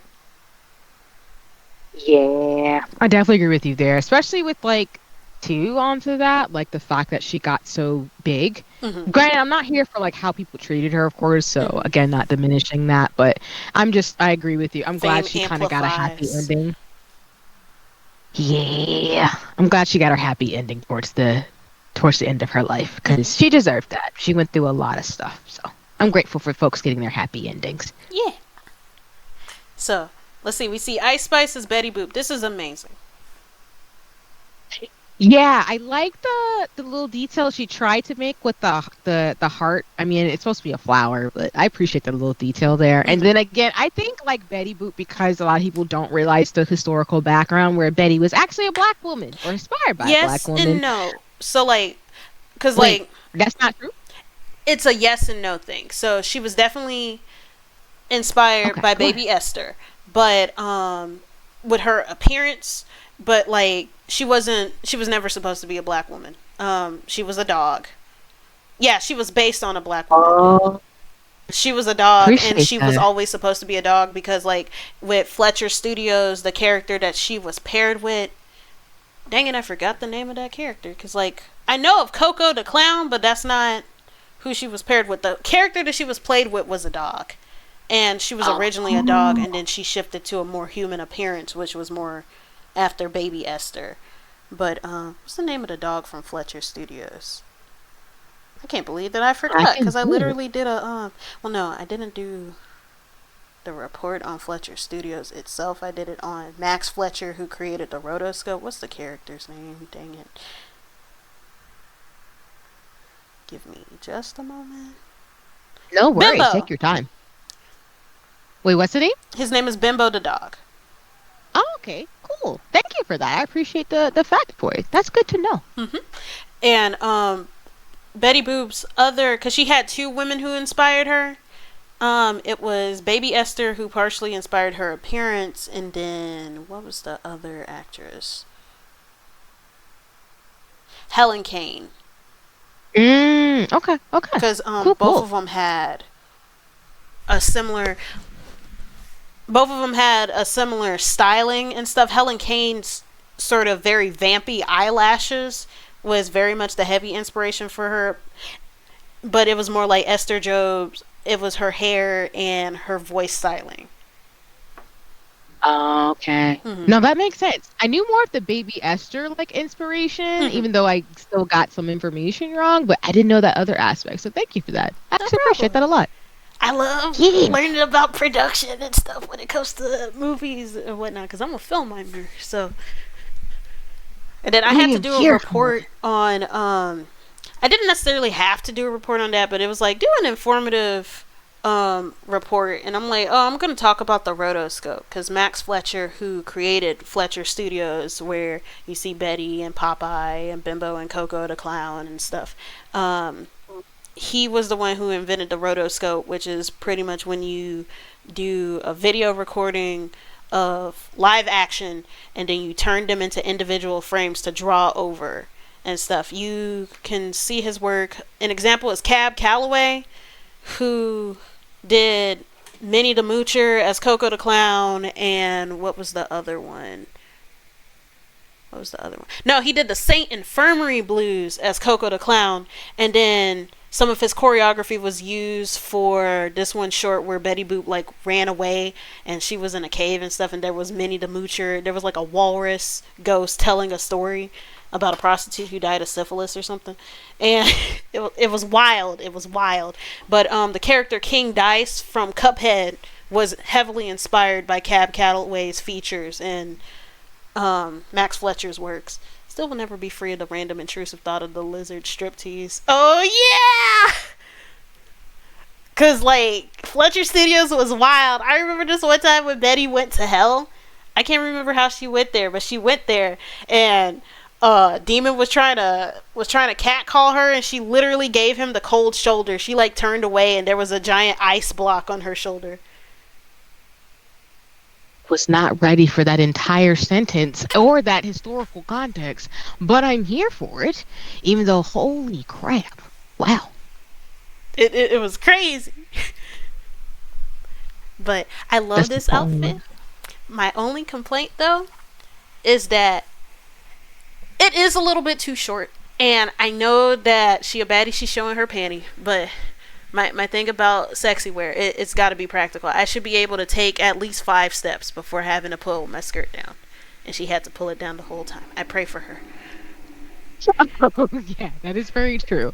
Like it works for her performance. She a baddie. She's showing her panties. Betty Boop is obviously I want to be able to choose when I get to do that. Not do it by necessity. She has her little hair. Yeah, because you know what? Actually, she did like kind of do that a little bit too, especially with the way that Betty Boop's like dress is a little flippy. It might have been helpful because it's sort of like you said. It's definitely very obvious that if she even moves an inch, that whole thing is gone. It's just neckline, and I just feel like those little details always help. Also, I feel like her dress is usually flared at the bottom. Now with the heart thing, and I feel like again, you usually see that in merch. This hem, it's a little straight. I do love the fishnet. I think it makes sense. It's cute. She even has Betty's the actual accessories, dress is the at a gold more bangles down. We need the Gorilla Grip Just the mini dress, skirts. Like I need that to be mainstream. That was a little bit different, but besides that, that's revolutionary. And I appreciate that's that. zipper level revolutionary. There's like this. I need her to post about it more because I haven't heard about it. I hate ads. I'm gonna cry. Also from Sandy Hook I remember when I had to play a a concert band piece as a tribute to Sandy Hook, but that's another story. Make that thing drop, and it goes up like 1930 plus. Austin Butler and Kaya Gerber as Andy Warhol. Yelling. I want to cry, but that's so creative. Make that thing drop, and it goes up like 1930s wines. Honestly, I could see that being animated. Like the dress, like flipping and having the shutter sound. I am screaming. Somebody should do that. That's brilliant. It works. Let's see. Whoever does it, you get all the cookies just cause. Look at me with puns. Wait, hold on. What's the context for Sedgwick. Now, honestly, I think they did a pretty good job. I do hope that Austin Butler does not have to do any biopics where he is Andy Warhol. Because listen, Elvis. Yeah, because I'm like, is I don't need to this? hear the accent It's anymore, Andy Warhol and someone else, so it's like real life costume. Because like physically, I cannot, and I'm never even. So met another the man, pop but culture reference, like the Kylie recreation. I think that the hair, it's okay. And Charlene, you're white. I mean, sorry, Charlene, you're actually right. Because like Jayla is saying, excuse me, it's time to speak. I believe people should have the right to want to look good and sexy and stuff, but you really got to make sure that your outfit don't fall apart. So like, if your skirt is not skirting, that crap is really bad. Particularly if you're trying to like dance and do other things. Mm-hmm. So you just like a good safety short under a skirt is always recommended, for example, because. Shenanigans are shenanigans. A pop culture reference not made by cinema. We don't talk about cinema sins. We don't talk about Jeremy. I'm screaming. Oh man. Cinema Sins has done a lot of damage to YouTube, I think, in terms of like people being like, let's watch how many things are wrong in this movie. I feel like based on one person's opinion. I feel like he exasperated it, like he's the nail in the coffin. He's the nail in the coffin. Or is he more like... better, I wouldn't say he's the catalyst. I don't know. It's not super unfortunately, Andy. that It's a little culture has crazy for existed Andy. since... But at the same time, I understand who he is. I know who he is. had Maybe to a think. camera would have been cute to have in your hand. It's just existed in for case. too Maybe long, he did have it as but- on his photo. As for Edie It's a YouTuber Sedgwick, reference. who was an actress who worked with Warhol and then went on her own, but unfortunately passed away at a very young age. No, I understand the I YouTuber think reference. Kaya did a really good job. I Yeah, think the yeah. I sleeveless was just saying, we turtleneck don't is talk perfect. about I think the Shandy. chandelier earrings are also just like perfect. They capture it amazingly. I do love Again, those the earrings. hair, Those are it's pretty. okay. And I love little want tights those. and Yeah. black heels. I think that works. I think it's fun. I think it's cute. I think it's very 60s. One of the I mean, I earliest feel it like girls maybe in this the is me world from looking in at this in the the pictures 20th that he century. I showed love of that. Andy I think it's cute. I Warhol, think but I it's feel like cool. they made Again, like a niche modern reference. I'm version of into the it. Next up, outfit, we but have it's not Kiki. given He is Andy 60s to me. Warhol. Yeah. But that's just me. I don't and also know. the hair Like could it, have been better. yeah, because I think the shades and the hair with Austin Butler is it's more so giving like I had to put something together, and that's Yeah. fine if that's what you got. But I think she, besides the hair, of course, she was a little bit more like, okay, I see you. I see what you were trying to do there. And then So. those glasses should be easy to get. I literally have a pair of green ones that are sort of like that because I cosplayed as Nanami yesterday. It was dope too, by the way. I just Thank gotta keep you. saying that. Yeah. But no, I agree with you. I feel like he could have got some like shades, like because again, a lot of costumes do have those, so I think he could have done that. But it sounds horrible. And like Charlene's saying, like it feels a little generic. It's not bad, but not the Wall Street auntie. Wall Street auntie. Yeah, it feels very generic in that costume. Yeah. Like, the thing is, you can afford it. Actually, no, I don't even know if he can afford a stylist because a lot of actors have been talking about how, because I remember a scriptwriter having to rent a suit to attend an award for what was it?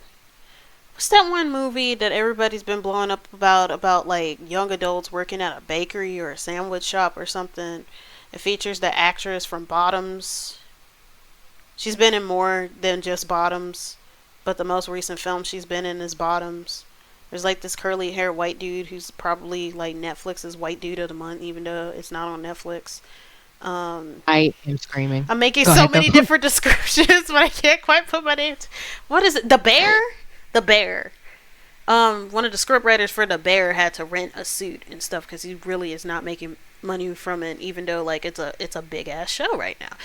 Yeah, just go for the round sunglasses. Those were very much on point in fashion back then, at the very least. Yeah, and it's easy to come by because like it's one of those vintage things that are still widely popular and stuff because you see it in a lot of indie spaces.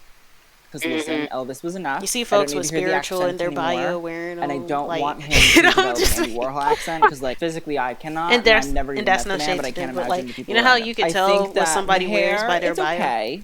Could be a little bit Ooh, they're better, going through a in my commercial opinion. break. I don't It's know. It's not super Andy. It's a little crazy for Andy. But at the same that one time, episode of I Gumball understand who he is. when they were I like, know who he is. Maybe commercial a camera break. would have been cute to have in your hand. I'm just in case. Maybe he screaming, did have but it, I it's love just not in this Gumball. photo. As for I love Edie Gumball so Sedgwick, much. who was an actress who I'm worked mad with they actually Warhol like and then went canceled on it. her That own, was but wild. unfortunately Oh, they passed canceled away it? at a very I thought they young age. actually had a I formal think Kaya ending. did a really good job. I think the sleeveless Oh, turtleneck wait, is did it perfect. have I an think the ending? chandelier It didn't. earrings are I'm also just just sad like it ended, perfect. though, They 'cause I was like, capture that's it one of them good amazingly. ones. Again, the Yeah. hair, gotta- it's okay. And I love Along little with tights and the black like, heels. I Craig think of the that Creek. works. I know it's a It's fun. I spinoff, think it's but cute. I was think sad it's about very that one, too. 60s. Yeah. One of the earliest it girls in the world. And then now the Cartoon 20th Network century. has, I like, love that. fully I think it's merged cute, I think with, it's cool. Again, niche reference. Warner I'm into it. Entertainment. Next up, we have Kiki Palmer as the bride of Frankenstein. Yeah. I love Shenanigans. I love this. I Yeah. would like I the more exaggerated eyebrow, but it does frame her face and eyes well. Like, I like it. And I Oh, like the yeah. different take on the sleeves. Mm-hmm. She really made this like glam in a way that was really pretty, and the fact that she went with the full aesthetics of it, with like the backdrop and stuff, iconic. She killed this, like for real. Mhm. So Wait, hold on. I'm waiting until the ad ends so folks can see. Okay, can y'all see it? We're on McDonald's ad. Watch them bring back the McRib because of the controversy they've been going through. That's the only way to redeem. That's not the only way to redeem themselves, but they're going to try. Now they're going to bring back the Szechuan sauce, but But look at Kiki. Like, you don't have to perfectly recreate a costume, but when you respect the source, it's so good. This is a great example of that. Yeah, and I really like the photo shoot. I love it when celebrities do the full-on photo shoot with their stuff. Like, one example was when Cardi B went as Marge, and she was like doing, and it was a sexy Marge thing, but I really liked it because of she fully dedicated herself, like she did the body painting to go with it. Yeah, I think I do remember that. Yeah. Go ahead, though. Go ahead. Let's see. One of my bandmates has red circle glasses. So the outside looks a certain way, but the inside of the lens is made in a way where you can still somewhat see. Oh yeah, cause my sibling has those, but they turn blue. It's like those transition lenses. So I'm assuming it might be something like that. If not, I don't know why he messing with his vision. Mm-hmm. Otherwise, like, do not do that, sir. I think the transition lens it's actually supposed to help because some people deal with light sensitivity. Although you can have like anti-glare. I guess it depends. But I really like this. I feel like this is a popular costume every year, RGB and I feel like people always kind of do it. Do And I you don't think think this he's is a Blade or totally something? bad one. I don't think it's super accurate in terms of costuming. Again, Again, but I don't think Sister is Aloysius his to glasses say. red, or am I There's just something remembering about things wrong with the fit of jacket? the original But Bride of definitely Frankenstein Blade. dress It's that I giving kind of love. Blade. It's weird and it's wacky. It's cape-like. And I feel like Kiki I like did the try cape to part of it. recreate it here. It's fitted Yeah. corset in I also white, really and there's like capelet the that corset. itself That into was a a dress, nice and then touch. I appreciate it. Very I like like this look. glam Actually, and I think femme, the but look like in and of that itself little is touch really was cute nice. and really And I love that fun. she's I wearing think those something are under Marc the Jacobs Kiki corset. boots, and so it adds We like a need whole that. sort of modernized Protect your flair skin. to it, and I'm fine Please with wear that. something But I under also your do love corset. the original dress. It's really chic, Please don't elegant, hurt your really skin. cute. But the hair is don't do it. perfect, super well done. The gloves, all that sort of stuff, like the setting, the sepia tone, sold on it. Love a Kiki Palmer Halloween. Next up, we have Kendall Jenner, who is portraying I'm gonna none skip other this, I don't than, care. I would say, the greatest Let her influencer rest. of that. Cute. Next up, we have Kendall Jenner. I was so excited to see this because I'm like, damn, it's been how long since we seen was this Batman Forever? Which Batman was this? This was the Batman with Jim Carrey as the Riddler. Hold on. Oh dang, that's been a minute. You right. And the fact that they're so iconic that I recognize who they were, I'm like, yeah, it's Batman Forever. I'm like, let's go. For those who don't know, Sugar and Spice are, because Two-Face is featured in this movie. Sugar and Spice are Two-Face's henchmen, and you know how Two-Face has the duality theme and stuff. Sugar is supposed to be the angel on his shoulder, and Spice is supposed to be the devil on his shoulder. And I love this. And we also have Kylie Jenner here, and they are portraying Sugar and Spice from the film Oh, I forgot that Drew Barrymore was in here. Yeah, Charlene, to your point, I feel like I've seen this one, but it's been a minute. But the fact that they pulled this out, that's cool. I'll give them an iconic point. It's been eons. Damn, I forgot it. Ooh, I know I saw that movie. Like, it's one of those movies that is in the social consciousness, but it's like dormant. Like you're a sleeper agent, and it took the Sugar and Spice cosplay to reawaken your memories.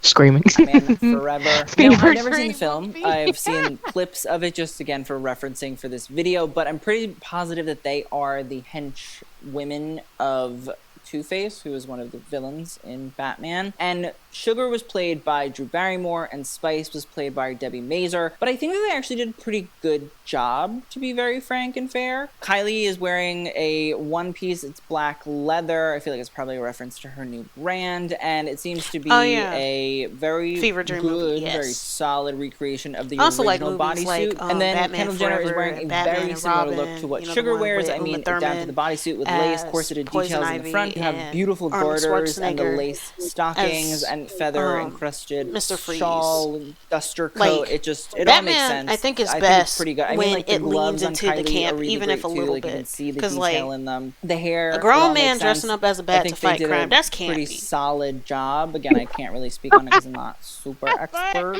on Let's be Batman real, though, Forever. you right about that. And honestly, again, I they do did a agree pretty with that, good job. It honestly, looks very because, detailed. I mean, the very supervillains well and done. heroes And then were we have all, like, another dynamic spandex duo and heels and bombs and stuff, so I gotta agree with that, honestly. Mm-hmm.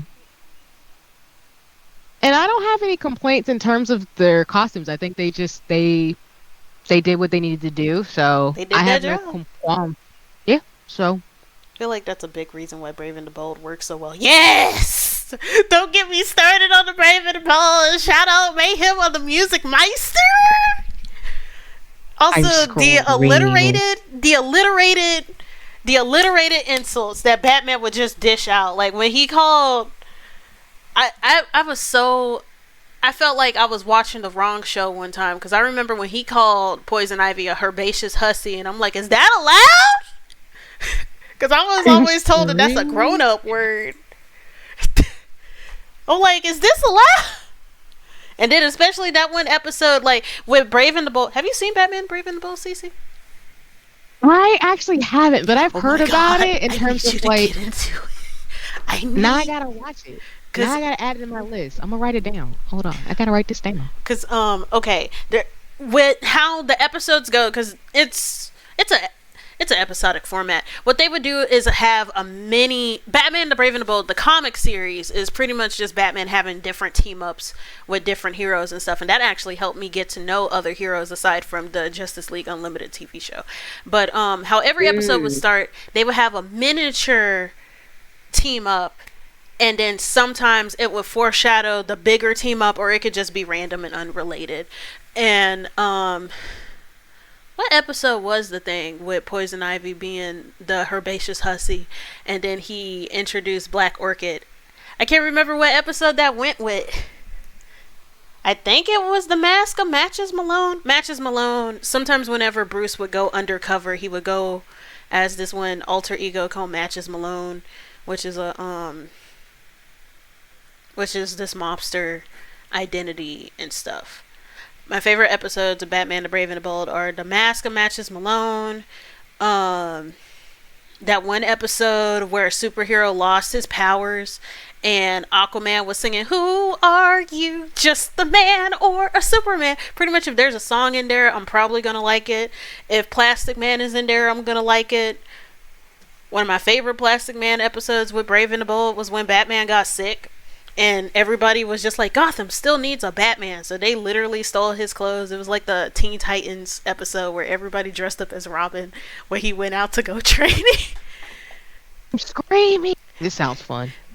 Gotham still needs a Batman. So everybody and their mom dressed up as him. And it was funny. And then I love the Birds of Prey episode, which was The Mask of Matches Malone. I loved every episode with Blue Beetle in there. That made me know who Blue Beetle was. Shout out Jaime. I also love episodes with the Atom in there. Like, it helps you get to know the roster, and I like that Batman has friends who aren't just members of the Bat family. Like, what do you mean Commissioner Gordon is considered his best friend? That's kind of sad, because like, Gordon is old as hell. Like, I'm not saying that Bruce and Gordon can't be on, like, really good terms. I consider Gordon to be, like, more of an uncle. But, like, best friend? Sir, you need to get out the house. Please. I'm screaming. There's, like, a 20-year age difference. I'm like, yo, best friend? Is this uncle? Sir, go get some friends. So, Batman the Brave and the Bold is just like, yes, he has friends. Bless him. Nice.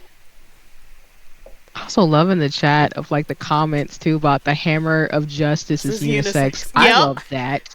And then Batman does not eat tacos. And then Charlene, I mean, it sounds like if the humor does go back there, it'd be dope. Either way, it sounds dope in terms of, like the show. And then like Charlene saying, if he has friends, I mean, he could be an eligible Baxter, so he should have some charming abilities and not just be some adult who dresses up in a costume and fights people. Yeah.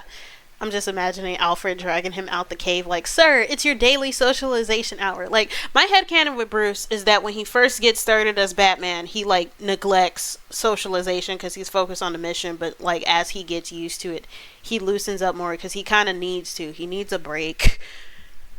And also, like, people often forget that, like, Batman isn't the kind of person, like, we put emphasis on prep time, and prep time is a nice joke, but it should not be canon. Batman's superpower is his resources, and part of getting those resources is actually being able to make connections with people. He's not going to be the one to fight you But he's definitely friends with somebody who can. Shout out Zatanna. She is OP. Shout out Zatanna. Hey, let's go. My girl, I love her. I need more stuff with her. I need to get into like Justice League Dark because I like the weird lore and stuff, and they usually incorporate Neil Gaiman's lore because Sandman is actually in the DC universe. Super strength, super speed, and money. Yes. Screaming, but that's actually accurate. The strongest superpower. Yup. The power of capitalism. Actually, you know what's the most broken ability? Like, if I could have any superpower, regardless of the media it comes from, I would have Heaven's Door, which is a stand from JoJo's Bizarre Adventure. And essentially, Heaven's Door, pretty much when you come in contact with someone, you could turn them into a book and write information into them. And it, like, alters everything about them. Like, you can erase something and that'll cause them to forget. No, I don't care about the world. Dio, Brando is this another. Is Rohan. It's Rohan's stand. Shout out Heaven's Door. You can erase something and cause them to forget. You can write that they know Chinese and they can speak fluent Mandarin and Cantonese, and because like there's different dialects of Chinese, but like I'm fairly certain if you write that they know Chinese that they'll learn all the dialects, but it won't help to be specific. Heaven's Door is really an incredible power. I love it. I love Heaven's Door. No. I love Harvest. I love Spice Girl. Well, no, Dio wasn't looking for it. Heaven's Door is part 4. Yes. Joe Skaggy's what? No King Crimson? True. It does work. It does work.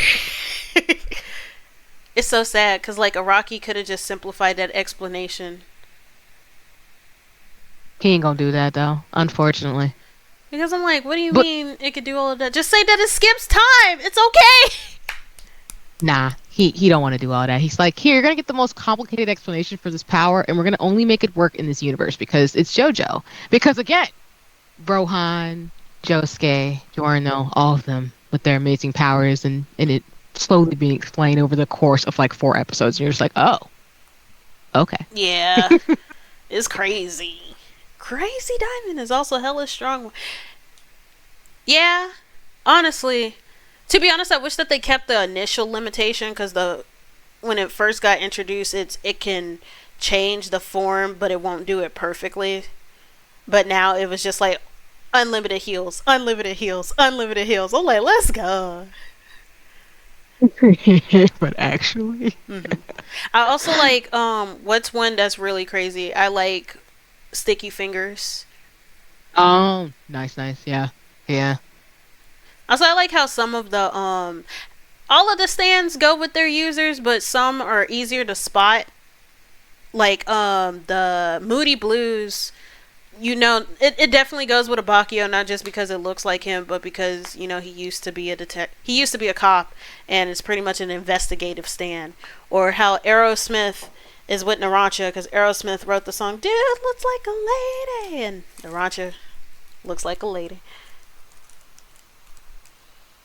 Or what was the other one? Purple Haze. Actually, no, I can't remember the reference that Purple Haze was, because usually there's like a connection, like with what was it?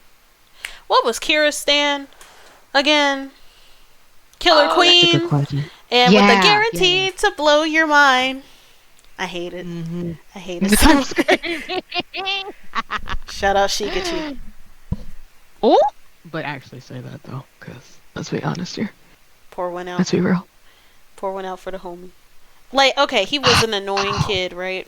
But like, I actually liked Harvest because if I was able to get rich off of spare change, I don't even want a strong stand. Just give me Harvest so I could get rich off of spare change. But that's valid. And for those of you who haven't seen JoJo, just yeah, it hurts your soul sometimes what it does to the characters. That's all I'm gonna say. Yes. We gotta pour one out for real. Pour one out for the homies. You see somebody die graphically, and then it's every time I close my eyes. Shout out Jodeci. I was so mad that they picked that song instead of Gangsta's Paradise, but because it's Jodeci and JoJo, I'm like, okay, I'll deal with it. Yo, but you're right though. They really should have just played Gangsta's Paradise. I think it Like, was that would have been because what studio was it bought the rights for it for Sonic, only to not even use it. They ended up using Supersonic, which is what they should have done at the first. Like, oh my god. You right though. Ain't nothing but facts right now, cause what we could have had. What we could have had. I mean, yeah. I want Hamon. You know, that's one thing that you, me, and Cuddles would actually agree on. Cuddles is a friend of mine, and if y'all think that I'm critical, you should hear some of the shit that he says. I still gotta draw that picture of him as a gnome sitting down and reading philosophy books because he's short, and I keep making jokes about him being no. I gotta draw him as a gnome eating some pound cake and reading philosophy books because that's what he likes to do. But like, Aww. one of the few things that he genuinely likes, and I like rejoiced to find out that he likes something, and it wasn't the She-Ra reboot, because I'm like, you're this critical, but you like the She-Ra reboot? Because some of the stuff that he says, and I'm like, sir, where? I'm still confused about that, but like, he genuinely likes part 1 and 2, and honestly, I agree with him. Part 1 and 2, even though it's still like very ridiculous and stuff, and that's like the whole point of JoJo, that's what makes it fun. It's more because of how simple things were. It's a bit more cohesive. And the storylines were a lot shorter, so you didn't have to worry about certain pacing things. That is very true. Because I feel like with the newer ones, even though they're really good, because for context, y'all, I've seen parts of 1 and 2, but I really have more so watched more of Stardust Crusaders, and then I also really got into Josuke's arc. Mm-hmm. And then I've watched Yorno and cried, or at least not, maybe I didn't cry, but it was more sad. Cause I was Don't ever say that in front of another JoJo fan, because if they found out that you weren't watching parts, like, fully, and in order, you die. No! Killer Queen has already touched the play button, like, ma'am. Oh no, I gotta get murked. I don't want to get murked. I was gonna go back and finish him. Okay. Cause Dio's mean. He's just mean. He's so mean. To be honest, I like him better in part 1. Like, part 3 is iconic, right? But I feel like he should have died, and he could have just cursed the household. So you still have the thing about him having consequences, because like every member of the Joestar family is in danger because of him, right? Except for technically Joseph, because it was like the thing that made him put him in danger. But like, I did not care for part 3 Dio. Oh, what did I say? The stream froze for a sec. I'm sorry. I said that I did not care for part 3 Dio, and I wish that he could have just stayed in number 1. And I feel like it's better with like, if he could have, especially since they were doing all of this weird stuff with vampire magic, it could have just been a family curse. We already joke about the family curse because something bad, I'm not going to be specific, but something bad always happens to a Joestar family member. I'm not going to say what kind of bad it is, but it's always bad. But I feel like Dio could have stayed in part 1. Generational hater. Yeah, but like, here's the thing. His hatred could have been so strong that he still had impact without being there. Like, I did not need to see him in part 3. The world is cool. I also like the connection because Jotaro, Star Platinum, he looks like Jonathan. I like to think that Jonathan came back to I like to think that Jonathan, like, spirit stayed with his family in order to fight Dio again. And that's cute to think about. I like that theory. I think that theory makes sense though, because Dio was he was wilding. And Charlene, to your point, no worries. I mean, for context, I actually have seen again portions of 1 and 2, which JoJo fans, don't fight me. I'm gonna go back and finish it, I promise. Because I know the context about the vampire powers. I'm like, oh no, murking people, bloodlines. But yeah, I think it's one of the things, like, once you get into JoJo, you gotta watch all of them, because you really gotta see the shenanigans and then like get the jokes and the memes, because the JoJo memes are top tier. I'm sorry, this fandom it's just hilarious. And it's always something like shout out Speedwagon. actually. A real one. An OG. An Okay. OG JoJo fan knows Speedwagon. They still didn't set up properly. Like, I'm not gonna say why, but like he still should have been gone, because how he shows up literally makes no sense. Like, where he was in the last episode of season 1, he is stuck. And somebody else was occupying the place that he ends up. And it was already far away. It shouldn't have happened. Let that motherfucker die. I don't care for him. I only care for him specifically in part 1, because I feel like he's more of a menace in part 1. Shout out Danny. Shout out Danny. Like, Dio accomplished more with Danny than what Cruella hoped to accomplish in 101 Dalmatians. Shout out Danny. Cruella is queen, but she is not on that level. She is not that girl compared to Dio Brando.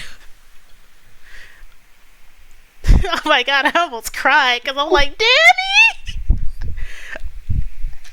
Like, he made Jonathan so mad. Like, when you see the POV when they were kids and they were about to fight, Jonathan jumps over the fountain in the house. Like, on the front lawn. He jumps over the fountain to get to Dio. That's how mad he was. I don't think that Dio was hating enough in part 3. He was menacing, and he had Jotaro like fighting for his life, but no.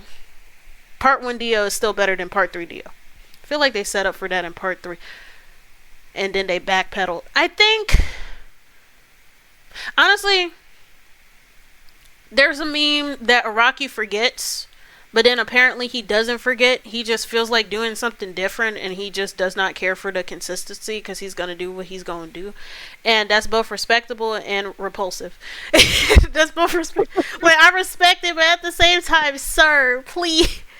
Also, what did Shirley say? Honestly, yeah, it's so over the top. That inconsistency is just spice to add to the mix. But at the same time, it's just like, when it's a character, this is The Godfather all over again, when it's somebody that you don't care about and you see the consistency made to bring them back, you gotta wonder, what was this done for? To spite me? God, why were we put on this earth? To suffer? But it's okay. It's okay. So Kim Kardashian and Northwest go as Cher and Dion from Clueless. This is nice. I also like that they did a mother-daughter cosplay, because I like family cosplays. That's cute. Alicia Keys and her family went as Mortal Kombat characters.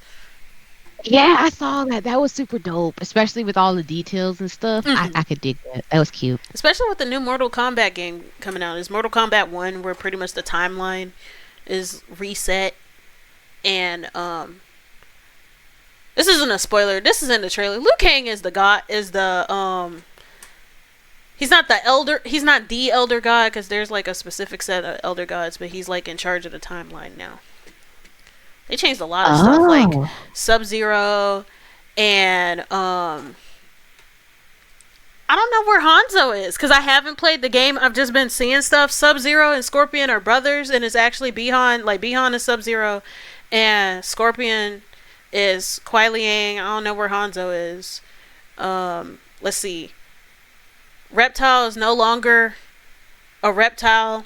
Like, he's somebody who could turn into a reptile, like in the original pixelated games. Melina isn't a clone. She and Katana are actually sisters, and the thing that Tarakans are is actually a disease that causes them to like transform that way. Lots of interesting things.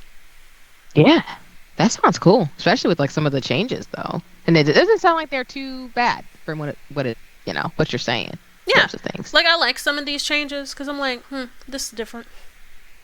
Everybody's so creative, but like, I mean it like genuinely. It's not the sarcastic. Everybody's so you know those TikToks of that one lady reacting to very terrible recipes. Everybody's so creative. If you don't have the ingredients, just go over to Kiki's house It's not going down easy if it ain't cheesy. See, there you go. These costumes are cute and you can still dance around and move in them. Yes, that needs to be the standard, honestly. Somebody said that Kim Kardashian was dressed up as Iggy Azalea. Because remember the fancy... Not Iggy Azalea. They do have one thing in common, though.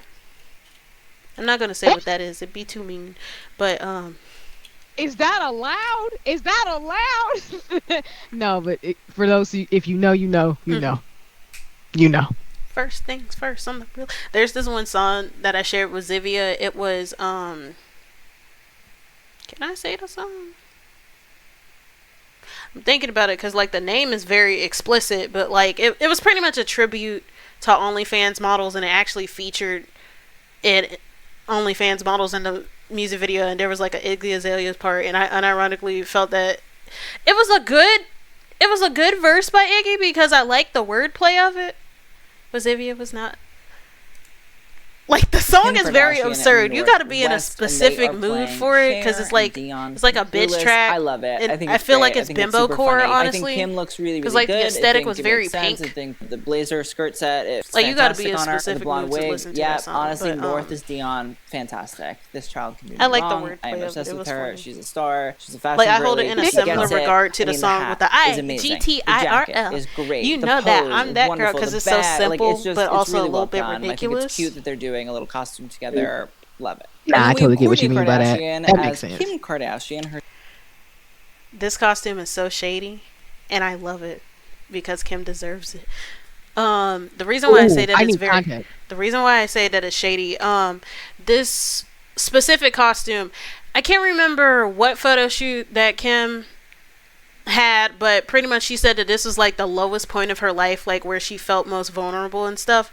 And I say that it's shady, and Kim deserves it because there was like I don't even watch Keeping Up with the Kardashians, but it was so, like, controversial and stuff because pretty much the family is falling apart, and Kim was talking about everybody doesn't like you and stuff. Your kids don't even like you, and they come to me and all this other kind of stuff, and we got a group chat talking about you and how Courtney. And it was in response to Courtney saying that she really doesn't want to do the show anymore because she's tired and she want to do other things with her life. And Kim was pretty much trying to tell Courtney that her family doesn't like her and that she doesn't really belong in the main family and da-da-da-da-da-da. So Courtney decided to dress up as Kim at the lowest point of her life to make fun of her. The tragic. Oof, that's brutal. And I'm like, this is so funny. And Kim really can't say anything about it because, like, that'll mean that it'll affect her, but it's just sister. But when we Kim know. attended the Met Gala wearing Givenchy while she was pregnant, and wearing that, of course, shenanigans iconic from the floral Kardashian couch family. That's print. It was sure. great. It was lovely. It was wonderful. I'm very sold I like on this it. People outfit, always though. said this. I like that the shoes match the dress. Outfits from the Met Gala. Yeah, I However, love stuff like so that because I feel like it interesting. I works will well say, with the down to the heels shoe, and like it's perfectly the aesthetics referenced. that I are think it going. It's looks once great. like It might again, even be once again that Kim's lip, dress, that who lip knows? is But killing it. Mhm. It's Yeah. great, especially Good. with the Great. flowery Wonderful. like aesthetic Happy. here. So Next good up, we job. have Mariah It Carey coordinates dressed well. as Jessica Rabbit. It's not Halloween Yeah. without at least one Jessica Rabbit dress up. And it looks great. Imagine having all your family dysfunction available for the general public to watch. Yeah, I simply would not do that.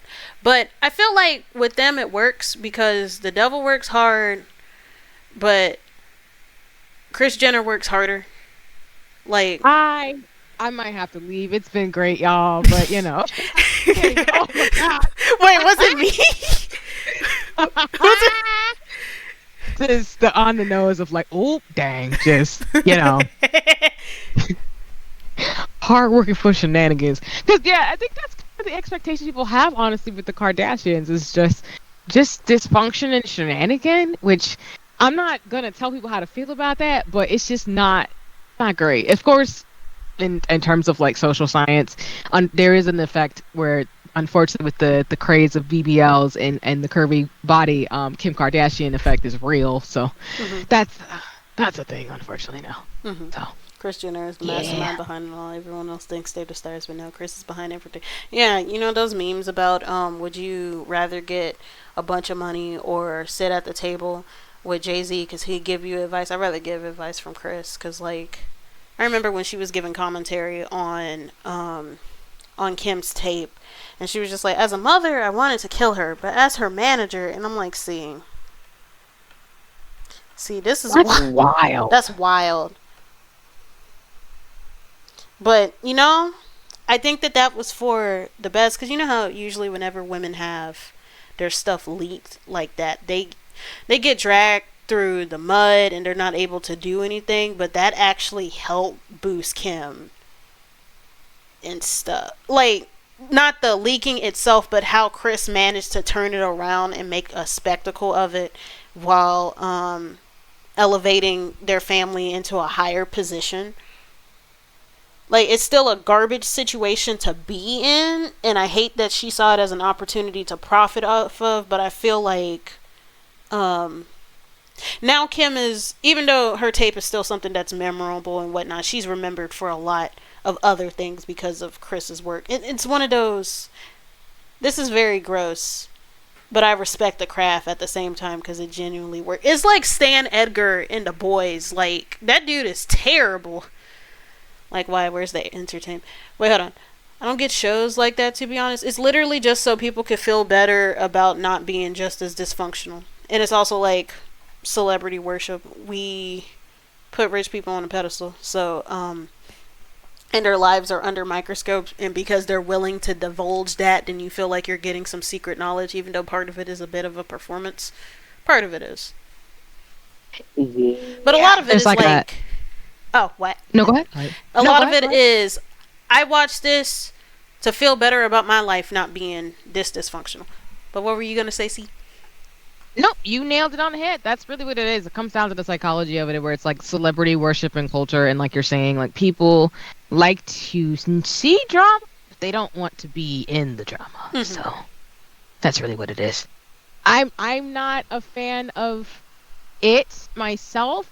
I understand, though, why it is, and I won't act like some of that it doesn't get employed in other ways, because I know, for example, sometimes people watch K-dramas because they like the dramaticness of families, you know, doing wild stuff, as any dramas, not just K-dramas, but just dramas in general in terms of things. But, yeah, people like dysfunction. They just don't like being a part of the function in that dysfunctional way. So, yeah.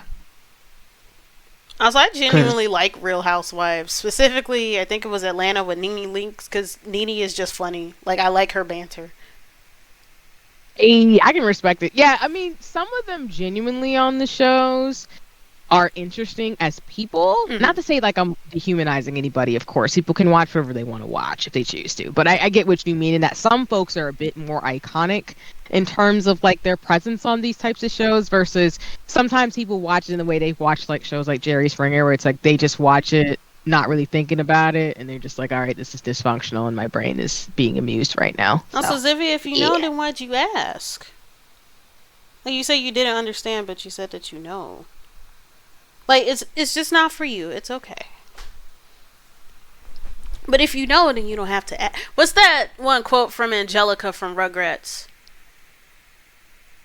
Shit, it was the episode when they went to see the Grand Canyon, but they kept saying the Graham Canyon because they're like 4. Well, Angelica is for the babies or babies. She was just like, if you had to ask, you'll never know. I'm screaming. My brain was like rattling. I'm like, I love the Rugrats, and I think I know exactly what you're talking about, because she did say that a lot.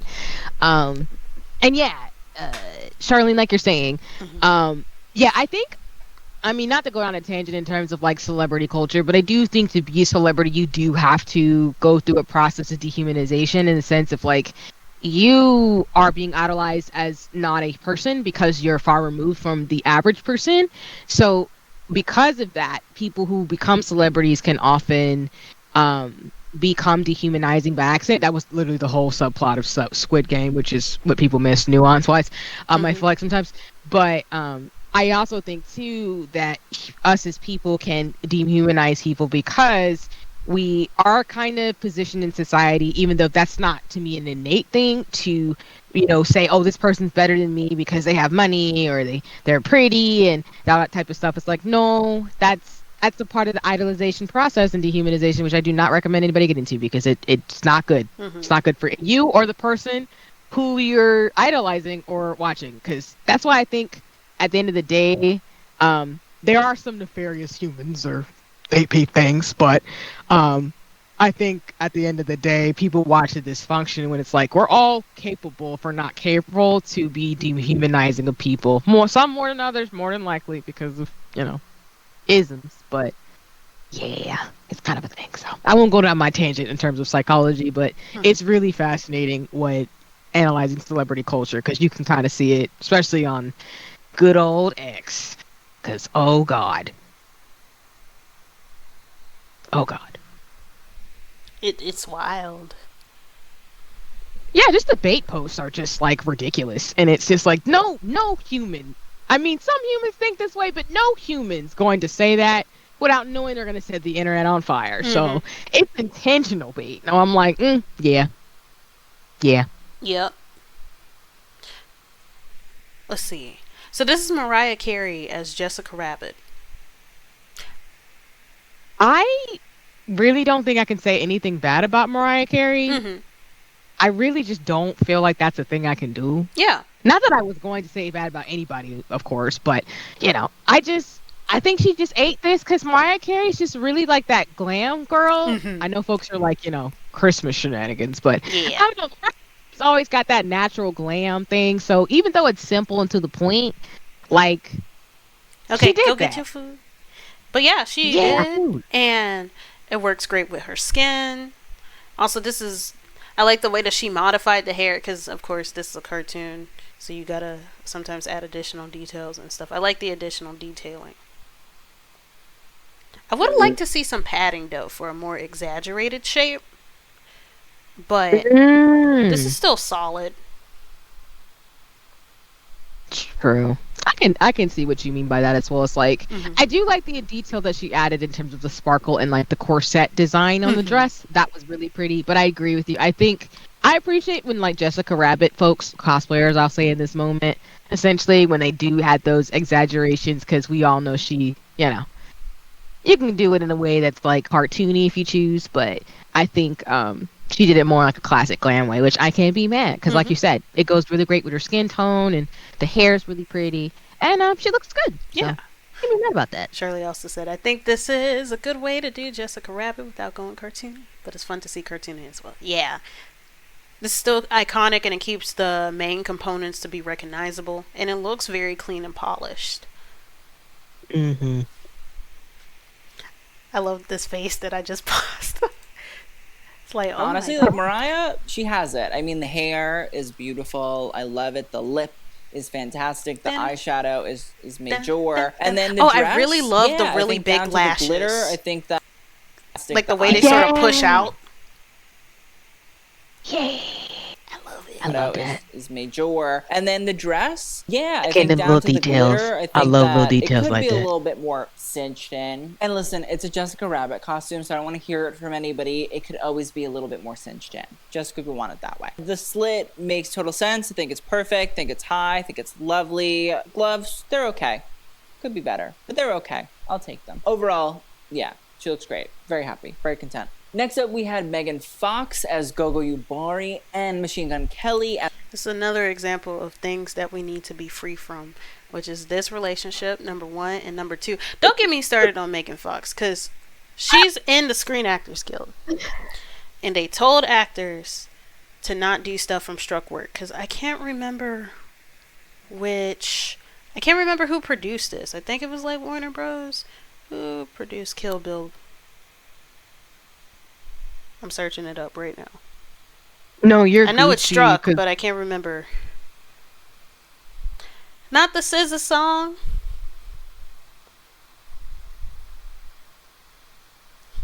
Because they're doing they did the... Oh my god, I can't find it. Oh, it was by Fox. Wait, no. Produced by Lawrence. Not the person. What was the production company? I don't know. It's fine. It's Struck Work. She should not be dressed as Go-Go Tamago, and minus 50 points for not having... Like, if you're going to do the blood makeup thing, the least you could do is put the stick in your head. This is not worth violating a union thing. This is not worth scabbing for. Like, come on! Yeah, that's the thing too. Along with the costume with Whitney Houston and stuff, which Mhm. again, this is just what I would do. Don't want to speak to anybody else in terms of their choices. People gonna be people, but Mhm. I'm not a fan of being a scab and people trying to get equitable pay and stuff. So I'm not. I'm gonna lose. I'm gonna take away some points for that. And yeah, I mean, I don't know. Like And then white shoes with white stockings. No, ma'am. I'm screaming. Um, Black yeah, I'm stockings with white shoes shouldn't be and because worn I in mean, the church. yeah. So I won't make more comments because again, folks, do not cross the picket line. Support your fellow workers, folks, and Mhm. that's all we gotta say. You don't get commentary for doing things that go against people's lived experience and expertise. Okay, thank you. Yeah.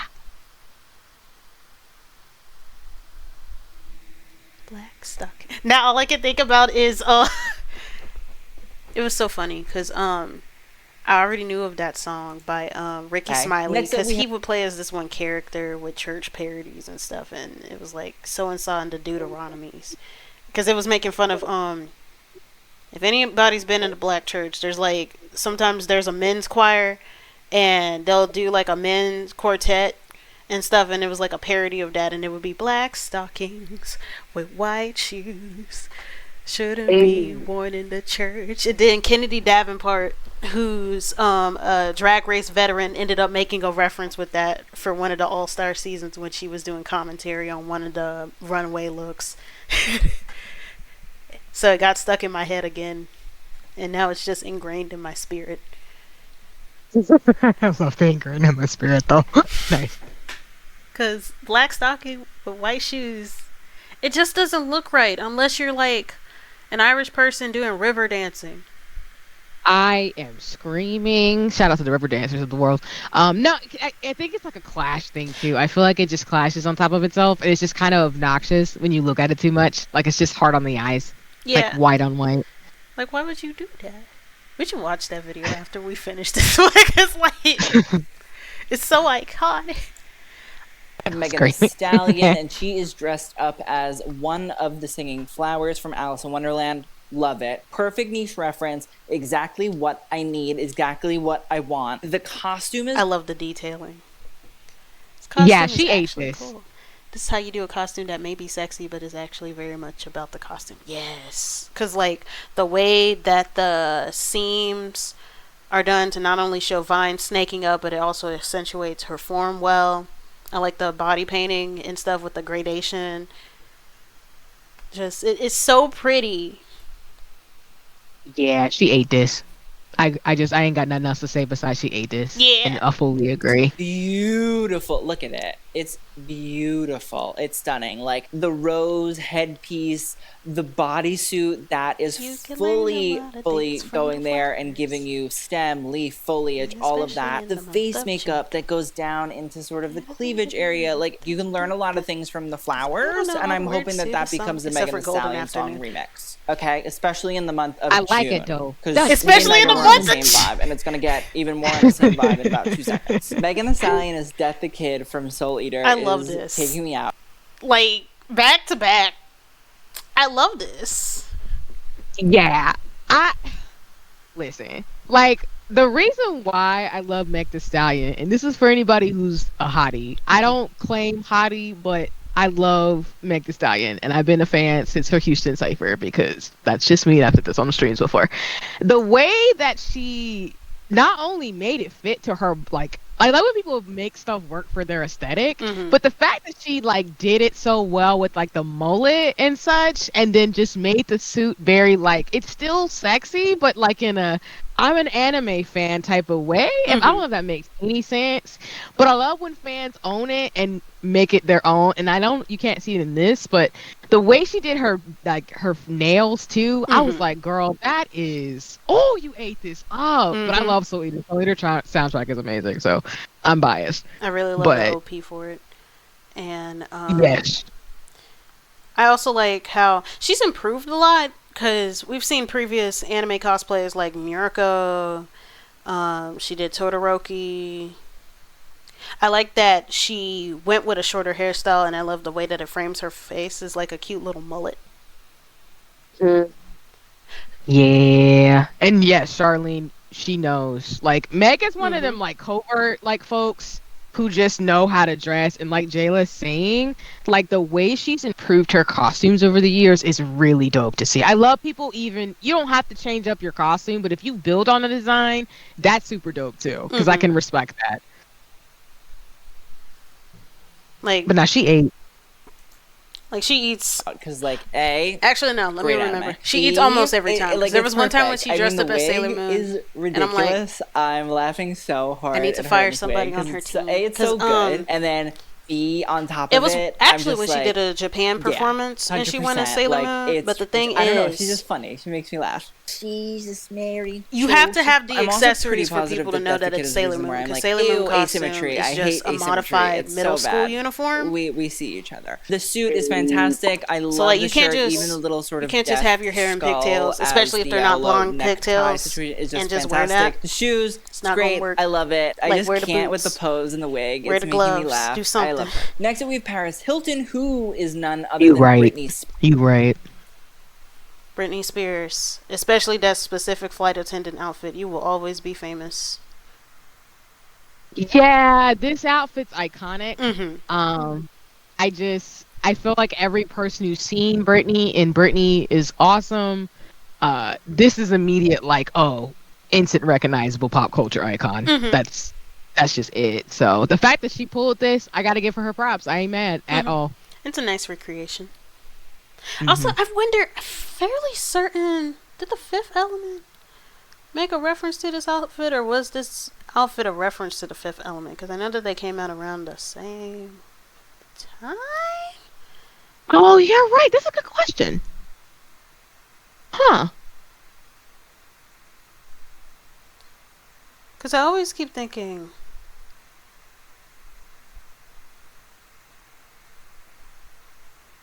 come on. My brain's trying to think through it. Yeah. I feel like okay. It's not. It's definitely not the same. It's definitely not the same. Hold on. There are flight attendants in the Fifth Element, right? And they also wear oh my God, Fifth Element flight attendant. I always think of the flight attendants in the Fifth Element because it has a similar vibe. Like, it still has the cutout thing and it's blue, but it's definitely different. It's very different. But no, I sometimes wonder if Britney Spears' uniform in Toxic was like loosely inspired by that. So shout out the Fifth Element. I remember, I think it was last year where Janelle Monáe dressed up as the opera alien in that. Oh yeah, I do remember that. That one was good too. That was iconic. I wanted her to sing a track from her Arcandroid album because it definitely goes with that vibe. Shout out the Arcandroid.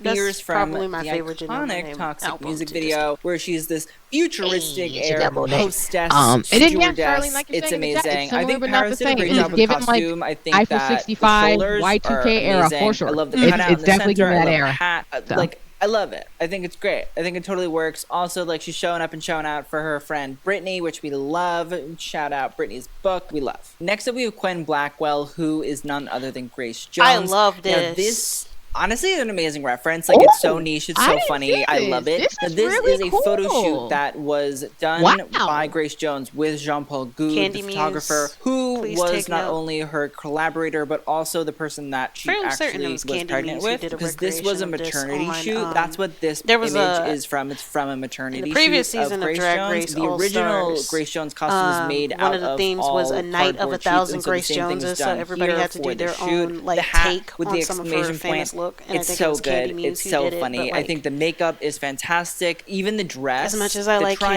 triangles, the Muse, pyramid shape of them on she the usually side, does, like, a it's really bodysuit fun. with It's stuff on cool. top of It's it, and quirky. it's like, It's amazing. It's a great reference. I love the Please. hat. The hat is fantastic. It's ridiculous. Fashion reference. Again, I would show it, sold. but Next like up, we have Rosalia, I haven't and changed she the browser is none other overlay than yet. Bjork when she attended the Oscars, and she wore the Nah, you iconic good. swan dress. Completely Now, the understandable. dress And was yes, to by your point, the designer Charlene, Grace named Jones Marjan is Grace Jones Wojcicki, is a and goddess. so it's this And I have nothing beautiful bad to say about that swan costume. That was halter just on neck point. dress, The intricate and details and it's stuff, ridiculous and it's amazing. crazy, and I love it, and I've always loved it, and it's been amazing. And then I think Rosalia did a really good job here. Listen, is the dress as like technical as the original? No, and I think that's the tough thing when you're doing fashion costumes. You know what is, could have like, elevated this obviously look? You're comparing them usually she to coulda like made a white luxury girl's garments, reference. whereas a lot A of white times chick's people are reference. just sort of recreating costumes I'm and characters. screaming. Honestly, I think it looks great. They You also know did exactly the who it is. Bjork You know exactly dress. what it is. I don't think that too many people Yes, know you're like, right. the They shape really of the did, skirt. They just remember honestly. the swan head. So I think it's really smart what Rosalia did. The shoes match perfectly. That is so like, there's funny. detailing And care put into I this. think she could And I have love added that. like Next maybe up, we have another petticoat. Cephidae. That's the only thing I can think of. Maybe to add a little bit more fluff. But I mean, the fact she got the basic concept, I ain't mad. Because again, reconstructing that goose probably was a lot. Yeah, especially to get it to contour around the body a certain way. Yeah. So I'm not even gonna knock that. Sorry, go ahead. Sorry. No, I was just saying it fits well. Yeah. Cause shout out to folks who know how to do stuff like that with cosplay and costume. That is not easy. So I'm not gonna say nothing about it. Cause woof. Yeah. Too many people know like the shape of the skirt. They just remember the swan head. So I think it's really smart what Rosalia did. The shoes match perfectly. Like there's detail and care put into this, and I love that. Next up, Let's go, Cephidae shoes. as Edward Scissorhands. Honestly, I feel like I like this take. Also, I like belt dresses, or at least whenever, you know, some of those belt harness outfits and stuff. But I like the additional with the skirt and stuff to still make it like mostly covered. And this is a nice femme take on it. Yeah. I have no complaints. I think she made it her own and she looks really good. I 100% agree with you in terms of like the way that she did the belt dress and even the hair and the details in terms of like Edward Scissorhands. Amazing. I like this, so I ain't got nothing bad to say about it. I think she ate this, so good job. we see a lot of Edward Scissorhand costumes, but I think this one's pretty good. Listen, we're without like the turtleneck and the long sleeves and the pants, but I think the fact that this is like a two-piece, it's obviously a bra and then a skirt. It's done really well. I think that it captures the idea of the buckles and the embellishments and all that, but it adds in cute other little details like the choker necklace and the idea of the nails actually being the scissors rather than like the hands. I think it's a fun reference. I think it's a cool thing to play on. The shoes look great. It all makes sense. I love again like That's even really the side cool. lace I like details that. on the skirt. It's cool. The makeup looks great to me. I'm very sold on it. Good way to modernize and feminize a little bit Edward Scissorhands. And last but not least, we have Zoe Kravitz as Rosemary and Channing Tatum as her baby. Listen, Huh, that's interesting. Oh yeah, I found out apparently they've been dating after like they're officially. Somebody said that they've been dating for years, and then they said officially dating after years, and I'm like, which is it? But Rosemary's baby. Channing Tatum is a character. Yeah. Somebody said that if they have a baby, that the blackness is only going to come from Channing's side, and I'm like, I hate you. I am gagged. Oh my gosh. Oh, I feel like Please Channing don't say Tatum here. is like in the same category as John Cena as really white dudes that are somehow a little bit black on the inside, like more than Eminem. Shout out John Cena. Like how he always pulls up to the ring in jean shorts. Like that's definitely a certified hood classic. I want that on the shirt. Jayla, a certified hood classic is jean shorts. I try. Have you seen him do Let It Go dressed up as Elsa? John Cena or Channing Tatum? I don't think I've seen him do. I wouldn't be surprised with John. Like, dude already played as Ken Mermaid in the Barbie movie. Dude wore a My Little Pony crop top in Peacekeeper. Channing Tatum. Oh, no. I am not ready for all of these things. I'm just gonna sit down and process. What just happened? John Cena is camp. I remember when Osama bin Laden got taken down and he was like, besides Bush, besides Obama, Wait, no. Yeah, besides Obama. Dude announced that Osama got before Obama did. Like, he announced it on the same night, but he did it first on, I think it was Monday Night Raw. And the way that he was announcing it, you would have thought that he was there. I'm like, how did he get this information? What connections does Vince McMahon have to pull? Wait, no, Vince McMahon wasn't even owning it yet. I can't even remember who was in charge that time. See, she's just clutching her pearls. He went for it. He totally went for it, and I have respect for him now. Oh, he did it on Lip Sync Battle. Yeah, I haven't seen Lip Sync Battle. Like, I know of the stuff that happened. Like, the thing, of course, the most iconic thing was Tom Holland doing Umbrella. And I can't remember what Zendaya did, because both of them were on there. I wonder if that was when they started dating. Like, after she saw him dance with Umbrella, she was just like, yes, this is my destiny. But Lip Sync Battle has so many fun moments, even though I never watched it. I'm screaming. My brain, when you said that, I was thinking of the Pokemon song. It's like, I want to be the very best for my girl who I'm going to date. Oh my gosh. Immediately, because I feel like Tom Holland has said that he's like Zendaya for a while. So he said, I'm going to put my whole foot up in this performance and I'm going to slide in them DMs. Yeah. And he did that. And I ain't mad. Go get it. I ain't mad at him. I feel like people who dislike him, it's two reasons, right? One is because of Spider-Man, and I feel like it's unfair because it was just the writing that I didn't like. And I don't think that no matter how good of an actor you could be, you can't save that. Look at Twilight. Because you see Robert Pattinson and Kristen Stewart, and literally anything else, they're thriving. In Twilight, they were having a hard time. And then the other half that doesn't like Tom Holland is because of Zendaya. It's because of Zendaya. Yeah, because honestly, I did not realize how many people were salty Splatoons about Zendaya and Tom Holland. I did not think that was a thing, but it is. And I'm like, y'all, she should have been with me. Because, like, straight up, that's how people sound. Because I'm like, Tom Holland, that's one of the things I know. Because to your point, I can take the critiques in terms of the Spider-Man movies, because I'm a fan of, like, the new Spider-Man, but again, like, it has its issues in terms of things. So I could take that, because the thing about it is, like, Tom Holland literally has said, like, I like Zendaya. Like, he's had a crush on her for, like, ever. So the fact that he was like, I'm gonna get with this girl, and I mean that, and he said that, and he did it, I'm not mad. I'm like, I hope y'all enjoy each other and have a great relationship. But people are so mean about them, and I'm like, what is happening? Like, what did you do? Did you shit in somebody's cereal? Like, what's going on? It's the equivalent. It's like, remember what Thugnificent said in the Boondocks? What did he do? Shout out Thugnificent. You know, that's like probably the peak. That is the best rapper name ever, Thugnificent.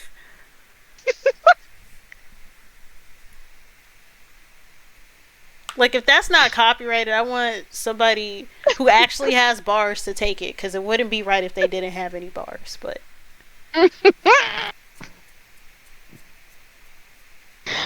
oh man, I'm thinking of the Thuggish Ruggish Bone. That's where I'm like, somebody please take that.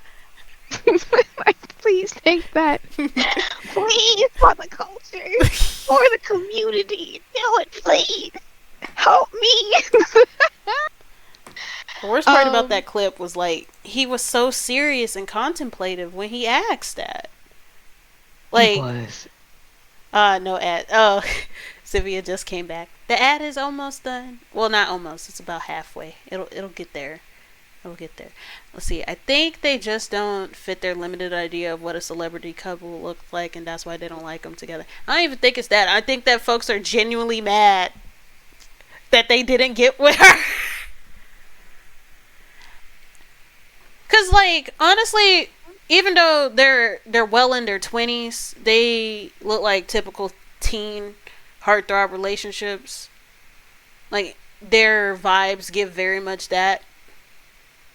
At least, like, with the interactions that they have in public, and also with the media that they had with each other, was the teen heartthrob sort of story in the Spider-Man movies. It's very much in line with that. It's just, it should have been me. I'm screaming. It should have Because been me. I'm screaming. Because to Charlene's point too, though, like what you're saying is valid. Because I think, for example, when that, I'm not gonna say it because that clip was a clip with Tom Holland in it's not a documentary, but like a show where It was things based are off happening. of. It wasn't a document. I think it was a biofic. It was Yeah. based off of an actual serial killer. Yeah. Which it's coming to me now. Yeah, which people can have their thoughts about that because yikes, in terms of kind of thing. But I also think people are really imposing their gender norms. Welcome back. People are imposing their gender norms on them too, because I've noticed people like have whole critiques about, oh, would you let your man do X, Y, Z in a show? And I'm like, okay, even if you don't like the concept of that in terms of like what's going on, because don't have to be a fan of that, because I don't believe in idolizing people who do horrible things, because I don't. Yeah, the fact that folks weren't even focusing on that and was just focusing on the gay part, it's like, wow, when will we be free? Give us free. Screaming.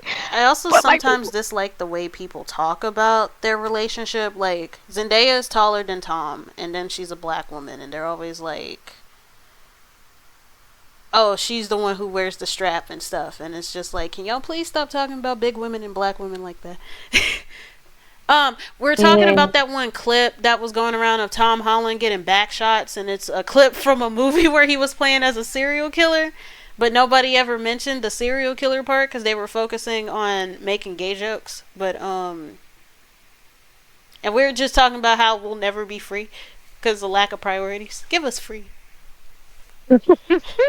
Yeah, and like the whole thing about their relationships, like you're saying, is it goes back to stereotypes and gender norms that I'm just like, I'm not a fan of that, y'all. They're literally kids. Like, well, not kids. They're in their 20s. But the fact that they're like young and y'all are like debating, having whole like scholarly like blog articles about Tom Holland and Zendaya, I'm like, let them just be them. They're just enjoying each other and having fun, and it's none of our business. Because it is my business, because it should have been me. I'm screaming. I'm not mad at that though, because again, I mean, hey, I'm not mad. But I think it's also interesting too, because I know that Tom Holland, which I actually appreciate his philosophy, he just says that he focuses, because he did an interview. For those who haven't seen it, he did an interview who talked about like, I really just focus on me and my loved ones and my relationship with Zendaya. I'm not really caught up in all this other stuff. That's why you don't see me at like red carpets and like these big events, because I'm just trying to do my movies and my stuff and go on ahead with my life. So I actually appreciate that he was just honest. Like, I don't have time for none of this. Like, I just want to hang out with my girl and make movies and go support my mama. And I'm like, that's so wholesome. As wholesome as it could be, but it's wholesome. So I don't know, the debates about them is, I was not prepared, but when I go down that rabbit hole, because y'all know y'all don't need to go down rabbit holes when it comes to certain topics on Twitter, because that's a trap. That's a trap forever. I fall into it sometimes.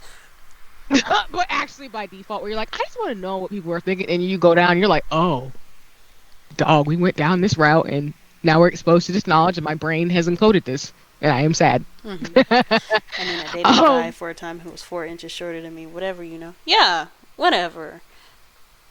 It's just like the sort of framing and stuff. Like, people tend to masculinize. Like, usually whenever I see stuff, it's one thing if you are advertising yourself with certain things, because you are the one who are initiating that. But like, every time there's like a picture where there's like a really tall woman or something, it's always step on me, and it's like, why y'all always associate big women with violence? I want to be held. And she's not even that big compared to him. It's like 2 inches. Her hair gives more height than any.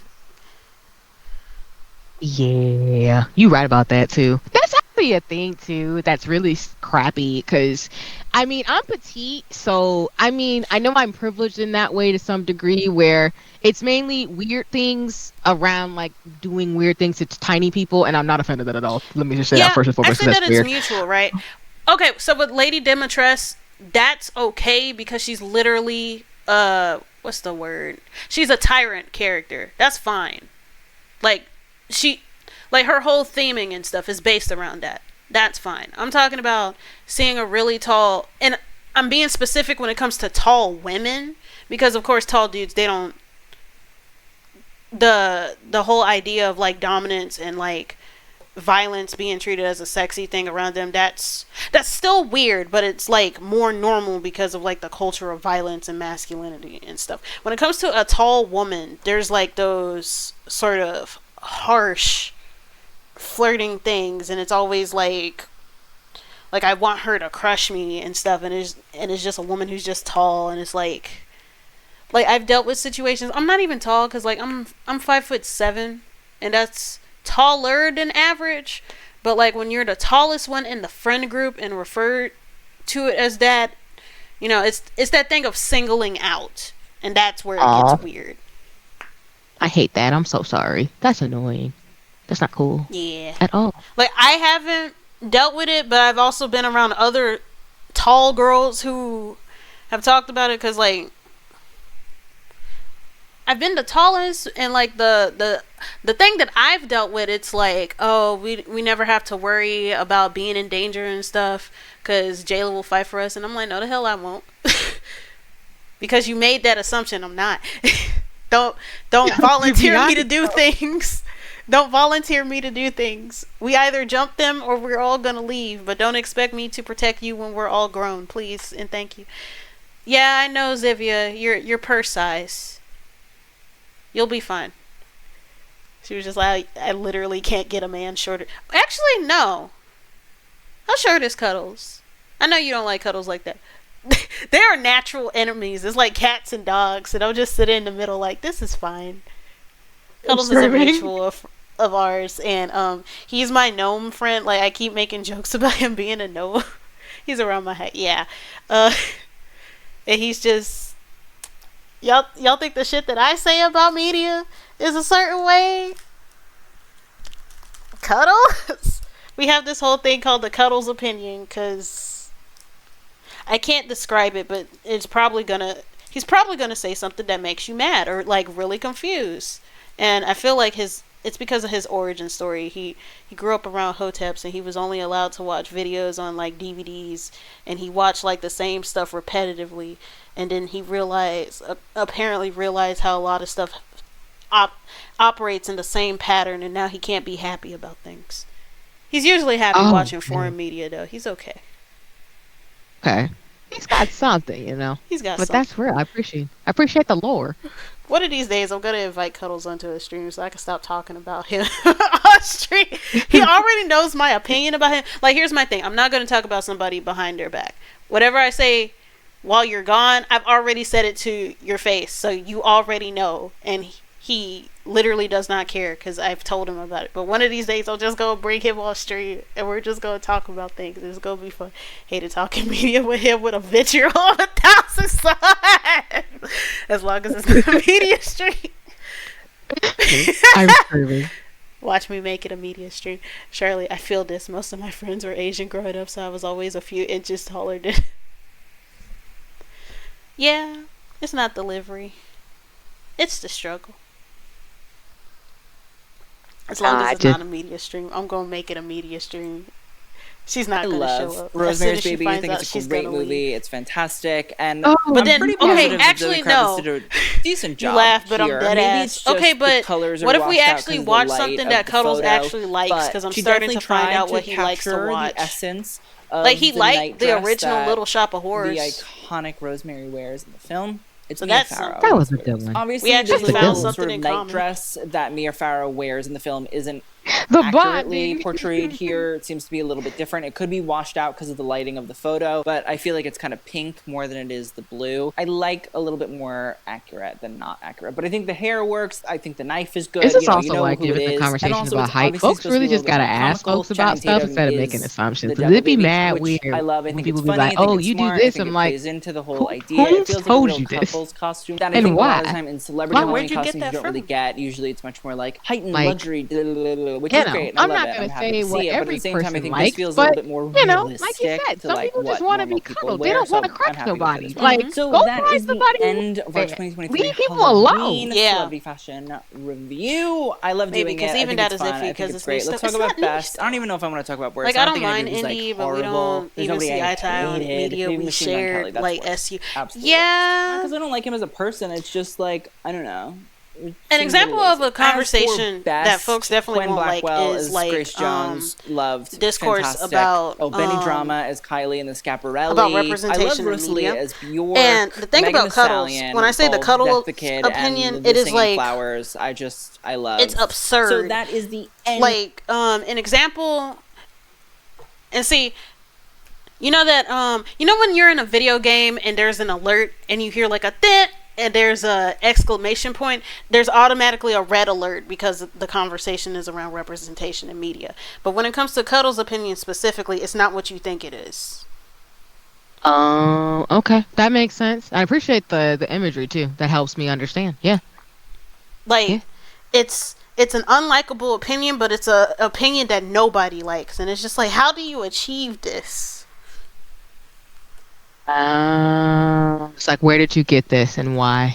Explain it to me so I can understand. Okay. Pretty much, he Okay. tends to be very apathetic towards emotional investment in things, and he has an idea that there is like, because recently he's been doing research on a little bit more research on media analysis by looking up different artist movements and stuff in order to see if there's a way to objectively judge art. And of course, I come from a different school of thought where I see art as a form of expression, and if translation can get lost in a regular conversation, then that obviously means that art has a sort of subjectivity. The only thing that you could judge objectively is the skill set that's used to bringing out. But we disagree on that, and he's still doing research. I'll see how that goes. Yeah, because I'm more in your line of thought, but I also, as a scientist, in terms of things, I think that depending on your background and lived experience, that's going to color the way that you do your science and research approaches too. So I definitely would love to hear in terms of inquiry, in terms of why that line of thinking occurs. But I'm definitely more in alignment in terms of, expression is an extension of the human spirit of that person, and there's a connectivity in that because I feel like all of us have related ideas because we come from, I think humans are connected in various ways. So what is it? Yeah. The theory of monomyth is like the other word for the hero's journey, but honestly that could be applied to like other stories as well, not just the hero's journey. Like the whole thing about Chinese folks and Mexicans not meeting until like very recently, but both believed in a rabbit on the moon. Like how different motifs in various cultures and religious stories, like the snake is usually a bad thing because like that's one of the few things that were able to catch us off guard and kill us, or the darkness being seen as the unknown because we can't really see well in the dark, and da da da da da. Yeah, I definitely agree with that for sure. So that's why, again, it's intriguing when folks have different ideologies and different belief systems, but definitely, again, believe that like humans kind of come to the same spot because, again, like that time is a circle thing is real. It's real. Foxes are so often trickster characters in folklore around the world, for example. Yeah, I wonder if it's because like they could get confused for either a dog or a cat, because like even though they're their own classification, they're like that weird medium between the two. Actually, no, it's because they steal. They stealing. You're right. And But I didn't think about that though, in terms of like the fox with the cat. Dad, you're right. You're right. I like that. My brain is absorbing that theory, so. Yeah. It's just the thing. When I saw the finale, and we know that Matt Pat isn't there, and yes, he did say it.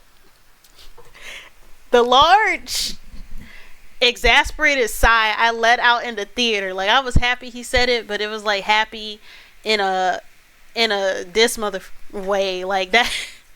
Like, I know he was going to say it, but when he said it, it was still like, I'm tired of you. Screaming. I'm You're tired just like, of you, I'm over but you. I'm endearingly tired of you. It's just a theory. Canceled. I'm like, shut You're like, you're canceled, but I have to allow this to happen up. because I have no control over this. Wait, no. I remember. We gotta watch Black Stockings since we're done with the Black Stockings. Actually, no. Let me show. I don't know why the Heidi Klum costume wasn't shown. This is the. We know that Heidi Klum is going to win Halloween. We just don't know exactly how. But she won. Look at this. Say the line, Yeah. Bart, but it's Matthew Patrick. Oh my gosh. But this is Heidi Klum's outfit. She went as a peacock. She had a whole ensemble. And then her husband, I don't know his name, but Heidi Klum's husband was an egg. Yeah. Charlene, like Jayla's saying, Heidi wins by default because she just manages. Don't get me wrong. The other folks who ate, everybody did great in their own ways. Shout out to folks who dressed up or made the effort. But yeah, Heidi, she always takes her costumes to a level of like, you know what? I can't even critique it because it's just so baller. Like the fact that you were able to not only dress this way, involve other people, and have the intricate detail you do every year, just iconic. I'm the sorry. audacity of it. Exactly. Just nothing, no crumbs left. Just ate this and just, said, all right, I'm going to go back to existing, but just know y'all, I'm going to come for you and snatch your edges, your wigs, all this stuff for Halloween. Just don't you whippersnappers forget that I'm the queen. I said what I had to do and I did what I had to do. And that's what she does. And I'm not upset because like her husband really is just a giant egg and that's just hilarious. I'm sorry. He's just like, I'm here. I want to be in this. And he was. It was beautiful. But I love how that's the first resort. The first Joe Willie and the Deuteronomies. I actually saw Ricky Smiley. He knows he's the accessory, but you know what? He did it in such a good way, and because of how like blank and white he is, you can see him clearly. At least he doesn't blend in. It could have been bad. He could have been like one of the tail parts, but nah. Your edges, your wig, your weave, your knees. Not your knees. Not the snatching your knees. I want to cry. Not the kneecaps. But shout out Joe Willie and the Deuteronomies, because it's nice seeing stuff in the culture referenced so well. And of course, he's a part of the culture, but an example of folks who may not be of the culture but was very acquainted was the SpongeBob musical. The SpongeBob musical had multiple stars doing the soundtrack, and they had Yolanda Adams, who is a prominent black gospel singer, do a song for Patrick. And when you see the full performance,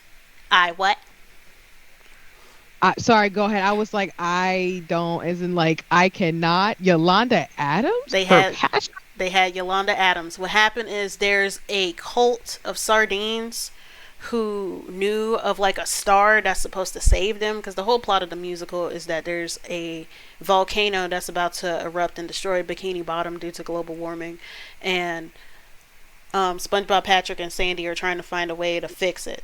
And there was a cult that shows up, and they're like, yeah, Patrick is our super sea star savior. And when you see the full performance, I love the absurdity of all things SpongeBob. I love it, and it's so sad, but it's so beautiful that it was the last project that Stephen Hillenburg worked on before he perished. But oh, I see. But it was Super Sea Star Savior, and the stuff that they had in that performance. I come from an interfaith family. Like, I got a lot of Baptist and Kojic and Muslim family members, but specifically this was very Baptist and Kojic, because like the outfits that they have, praise dance outfits, they had Patrick pull out the damn tambourine. He was a tambourine player. They were pulling out banners and stuff that you don't even see until it's like Easter Sunday, where the youth department takes in charge. It's like it's so culturally specific when it comes to, especially when it comes to Kojic, because like some Kojic congregations, they don't do instrumentals or something. I don't know why. We love American individualism, where you could create a whole denomination off of a nitpick of something and it'd be like that. But I love my family, but good lord, like I love my instrumentals, please. But like, when it comes to like the banners and the flags and stuff during performance and whatnot, it's something specific. There was a tambourine player at the Savannah State football game I went to last week. Oh my God, there was a tambourine player. What was the last marching competition that I went to? Because my sister's in marching band and I go to the competitions one time. I can't remember what. Dang it, I can't even remember what theme it was, but like the way that she was playing that tambourine, I almost shouted, "You better praise him." Because the dedication, like, she was so advanced. Like, there's different ways to roll a tambourine. Of course, you could shake your wrist, but the advanced version is when you like press your thumb on the edge, and you usually have to have your own personal tambourine because your thumb has to be lubricated, and you usually just spit on your thumb in order to get that effect. But like that's a very traditional but unfortunately lost art of playing the tambourine, and she didn't even have the pad on it to assist with that, so you know that she was a pro. Like, nah, especially when it comes to like some old white people in church. There's this one meme that goes around with this one, when you left your tambourine at home, there's like this meme of this like old white dude while they're like, "I got the joy, joy, joy," and the way that he was moving his hands, you knew that he was the way that he was clapping on beat. He wasn't clapping on beat, he was playing the air tambourine, and he forgot his at home. Imagine how enhanced it would have been. Just like the culture. These are one of the fun things about Christianity. The fun things. But just shout out Joe Willie and the Deuteronomies. We love Ricky Smiley. I actually went to a comedy show of his one time. Nice. It did get awkward in the middle of it because he was making a joke about folks with dwarfism and like the like meat, and it's one of those jokes that are half and half, right? Because specifically he was like, you gotta get a step stool to do your business, specifically about like sexual relationships. Get a step stool to do your business, and it's one of those things that make you laugh uncomfortably if you do laugh. And then the other thing was like, what size casket you wear, and I'm like, sir, you need to stop. And kind of find out there was actually somebody with dwarfism in the audience, and she got upset. But he did apologize to her, and he ended up giving her like a ticket to another one of his shows, and it was like an all expense paid trip, and she was fine and stuff. And he did adjust his set afterwards, like he didn't continue, so that was nice. Yeah, good in terms of teachable moments. I always appreciate that. Like a good comedian adjusts, because like, please. I genuinely don't remember what song they were playing, and I don't want to, they were trash. Damn! But we just randomly heard a tambourine ring out, and the entire band was like, is that a tambourine? Oh my God. Backstock. The dancing and just the prosthetics. I'm screaming hard. And then the songs shouldn't be allowed in church.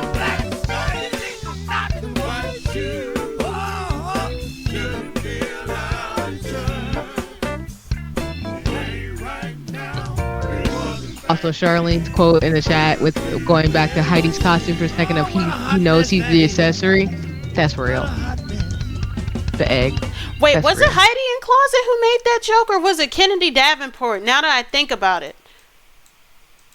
You said Heidi, and I know you were talking about Heidi Klum, but like there was a drag queen who made a reference to this, which is how it ended up being ingrained in my spirit. Like, no. Was it Heidi in Closet, or was it Kennedy Davenport who made that joke? Dang it. Was it Kennedy Davenport? It was somebody.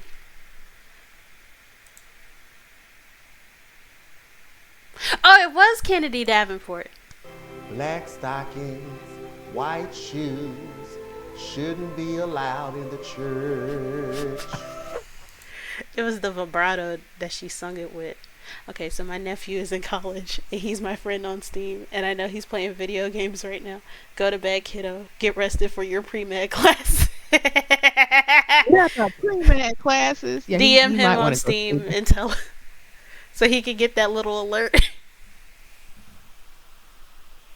Screaming. I got a friend who's friends with another person, and he's talked about how uncomfortable it is following somebody on on Steam, especially if you have those alerts with what somebody is playing, and apparently his friend was like playing Cloud Meadow. Wait, do you know what Cloud Meadow is? No, what is this? It's an NSFW game, and pretty much you're like, it's an RPG, and you're a farmer, and you could collect monsters. Oh. You know, and you could collect monsters. So,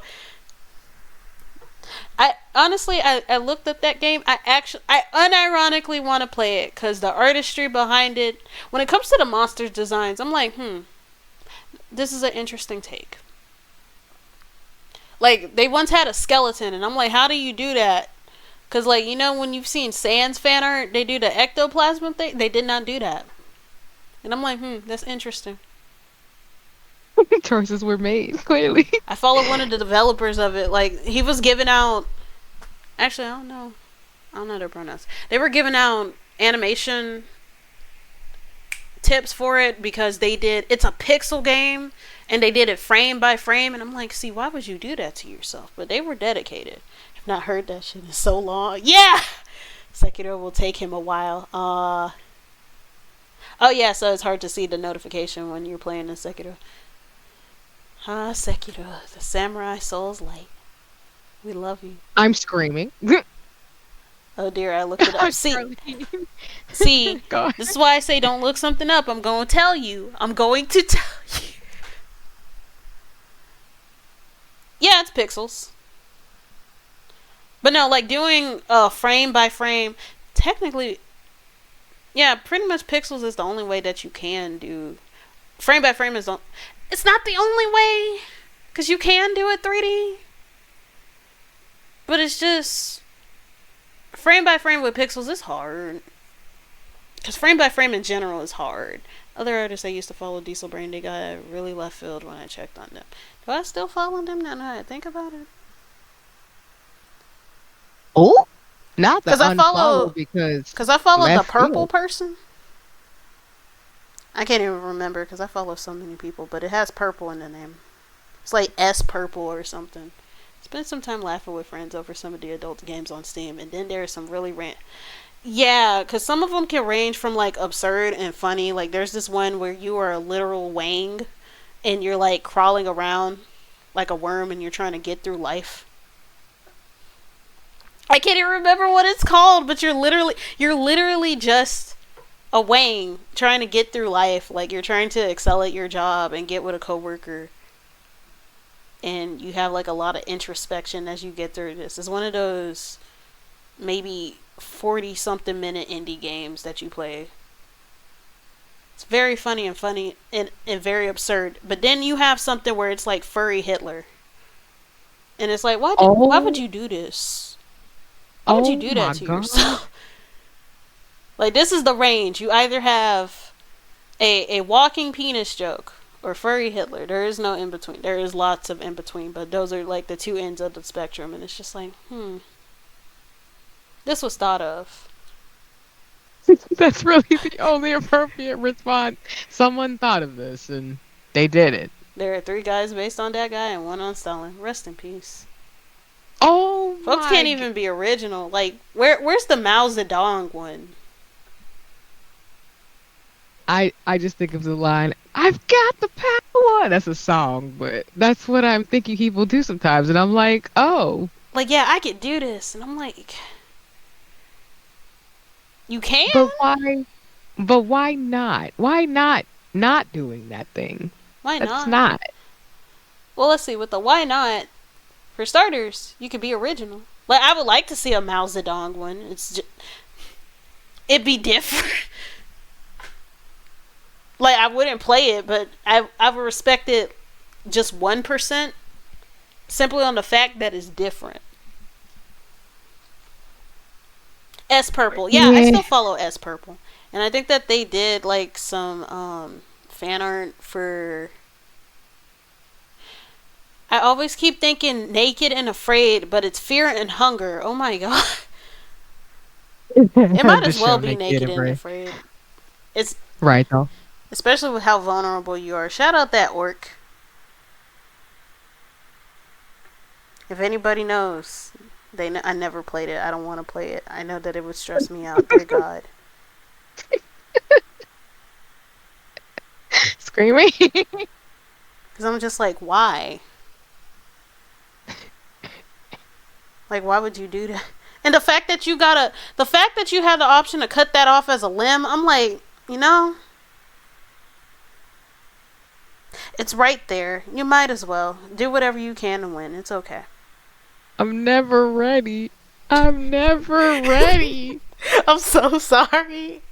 Every time I say something, CC just short circuits. It's not even. It's Let me go ahead and find them so I can block that person. Because the way that you're describing it, I'm scared, Diesel Brain. But could you repeat that? I love that I'm not ready though. I'd be like, I'm taking this information, but also it's a good analysis, and also I am scared about Steam. So shout out to folks in the world just doing things that they just doing because they can, because they just be doing stuff because they want to, and I'd be like, but why? Why? They might have got him banned on Twitter because I can't find him. That's good. Not the ban hammer. Because I'm like, yes, I'm going to block preemptively so I don't have to be bothered. Like, every time I hear something about somebody drawing weird stuff, I'm like, let me go ahead and save my peace. Because I like my eyes. I like having them. I like being able to see sometimes. And not being traumatized by the random shenanigans that are just humans doing what they're gonna do. Yeah, that's it's beautiful. It's a beautiful, beautiful thing. I will say, I think I have to go because I think family is coming and it's like, excuse me, ma'am. Yeah. Excuse you. I don't want Twilight. I'm going to fight you. No. Okay, let me cloud my brain. Because, I have a specific ick when it comes to stuff like that. It's hard for me to sit through Candyman. Because even though Candyman is genuinely good, I can't sit through... It's why I don't like xenomorphs. And I know that xenomorphs were inspired by insects. Xenomorphs are a very interesting species. But as a friend of I keep forgetting the name of the predator species. Huh. Oh, yeah, you're right. It starts with a Y. But I keep calling them that one D&D species, the Yanti, and it's definitely not that. But we're going to go ahead and end things. Because, before my mind goes crazy, we're trying to think of things, and then you got family going on. So. No worries. It's, I live on the East Coast, so it's getting late here, and family has been like, excuse me, ma'am, I need you to come here and then shenanigans, and then work stuff. But I had a lot of fun. I hope folks had fun hearing me and Jayla. I appreciate Jayla. Yeah, if y'all not following, you should be following people. Also, everyone, be sure to follow Cece. She's on YouTube though. Find her on YouTube. Because you only stream on YouTube. You're not doing the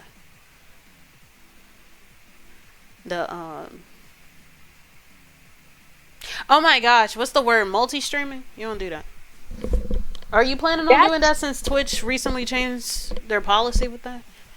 Yes, I might be doing shenanigans in 2024 where I multi-stream from YouTube or sneak onto Twitch and say hi, since you and other awesome humans are on here and Twitch is decided to be nice. So I gotta sort that out first in terms of shenanigans. But for now, you can find me on YouTube. But you do not have to follow. I will probably, if Jayla would like to have me back, I am welcome to come back because I had fun in terms of costumes and fandom and lore. Yeah.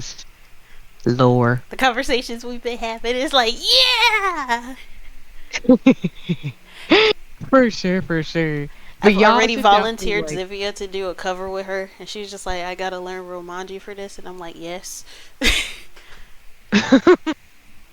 Screaming. But I would definitely love to collab with you more often. This was fun. No, for sure it was. I'm always down to do fandoms, shenanigans, more fashion and makeup, but just anything. Just let me know in terms of stuff, because I just be existing, and I just, even though I short circuit in terms of shenanigans, it's like, it's alright, I'll come back online and be like, I was not prepared, but it's right. It's on the money. It's on the money.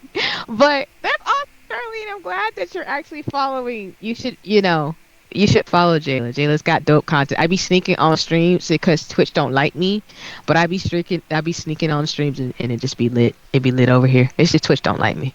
But I'm glad you're subscribing so you won't be assaulted by ads and stuff. No and more you ads. can enjoy them. Death to ads. No more ads.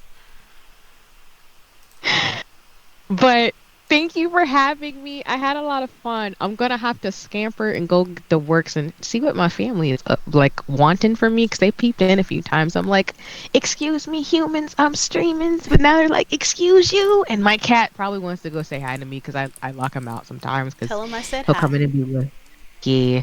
I definitely will. I'm gonna go give him pet rubs. He's probably like, "Excuse me, ma'am, I need rubs. You have not seen me in hours. I will fight you." Pay what you owe. Screaming, because the Boondocks quote, "Stugnificent," all of it. Yup. Please. Exactly. But alrighty, y'all. Thanks for watching. Y'all again need to follow and subscribe with Jayla. And follow just do that. CC. And y'all have a good evening. Stay above the water. You're missing your daily quota, madam. Your cat. But I love y'all. Y'all have a good night. Stay above the water. Have a nice one. Thanks for watching. I'll see y'all around. Huzzah! Huzzah!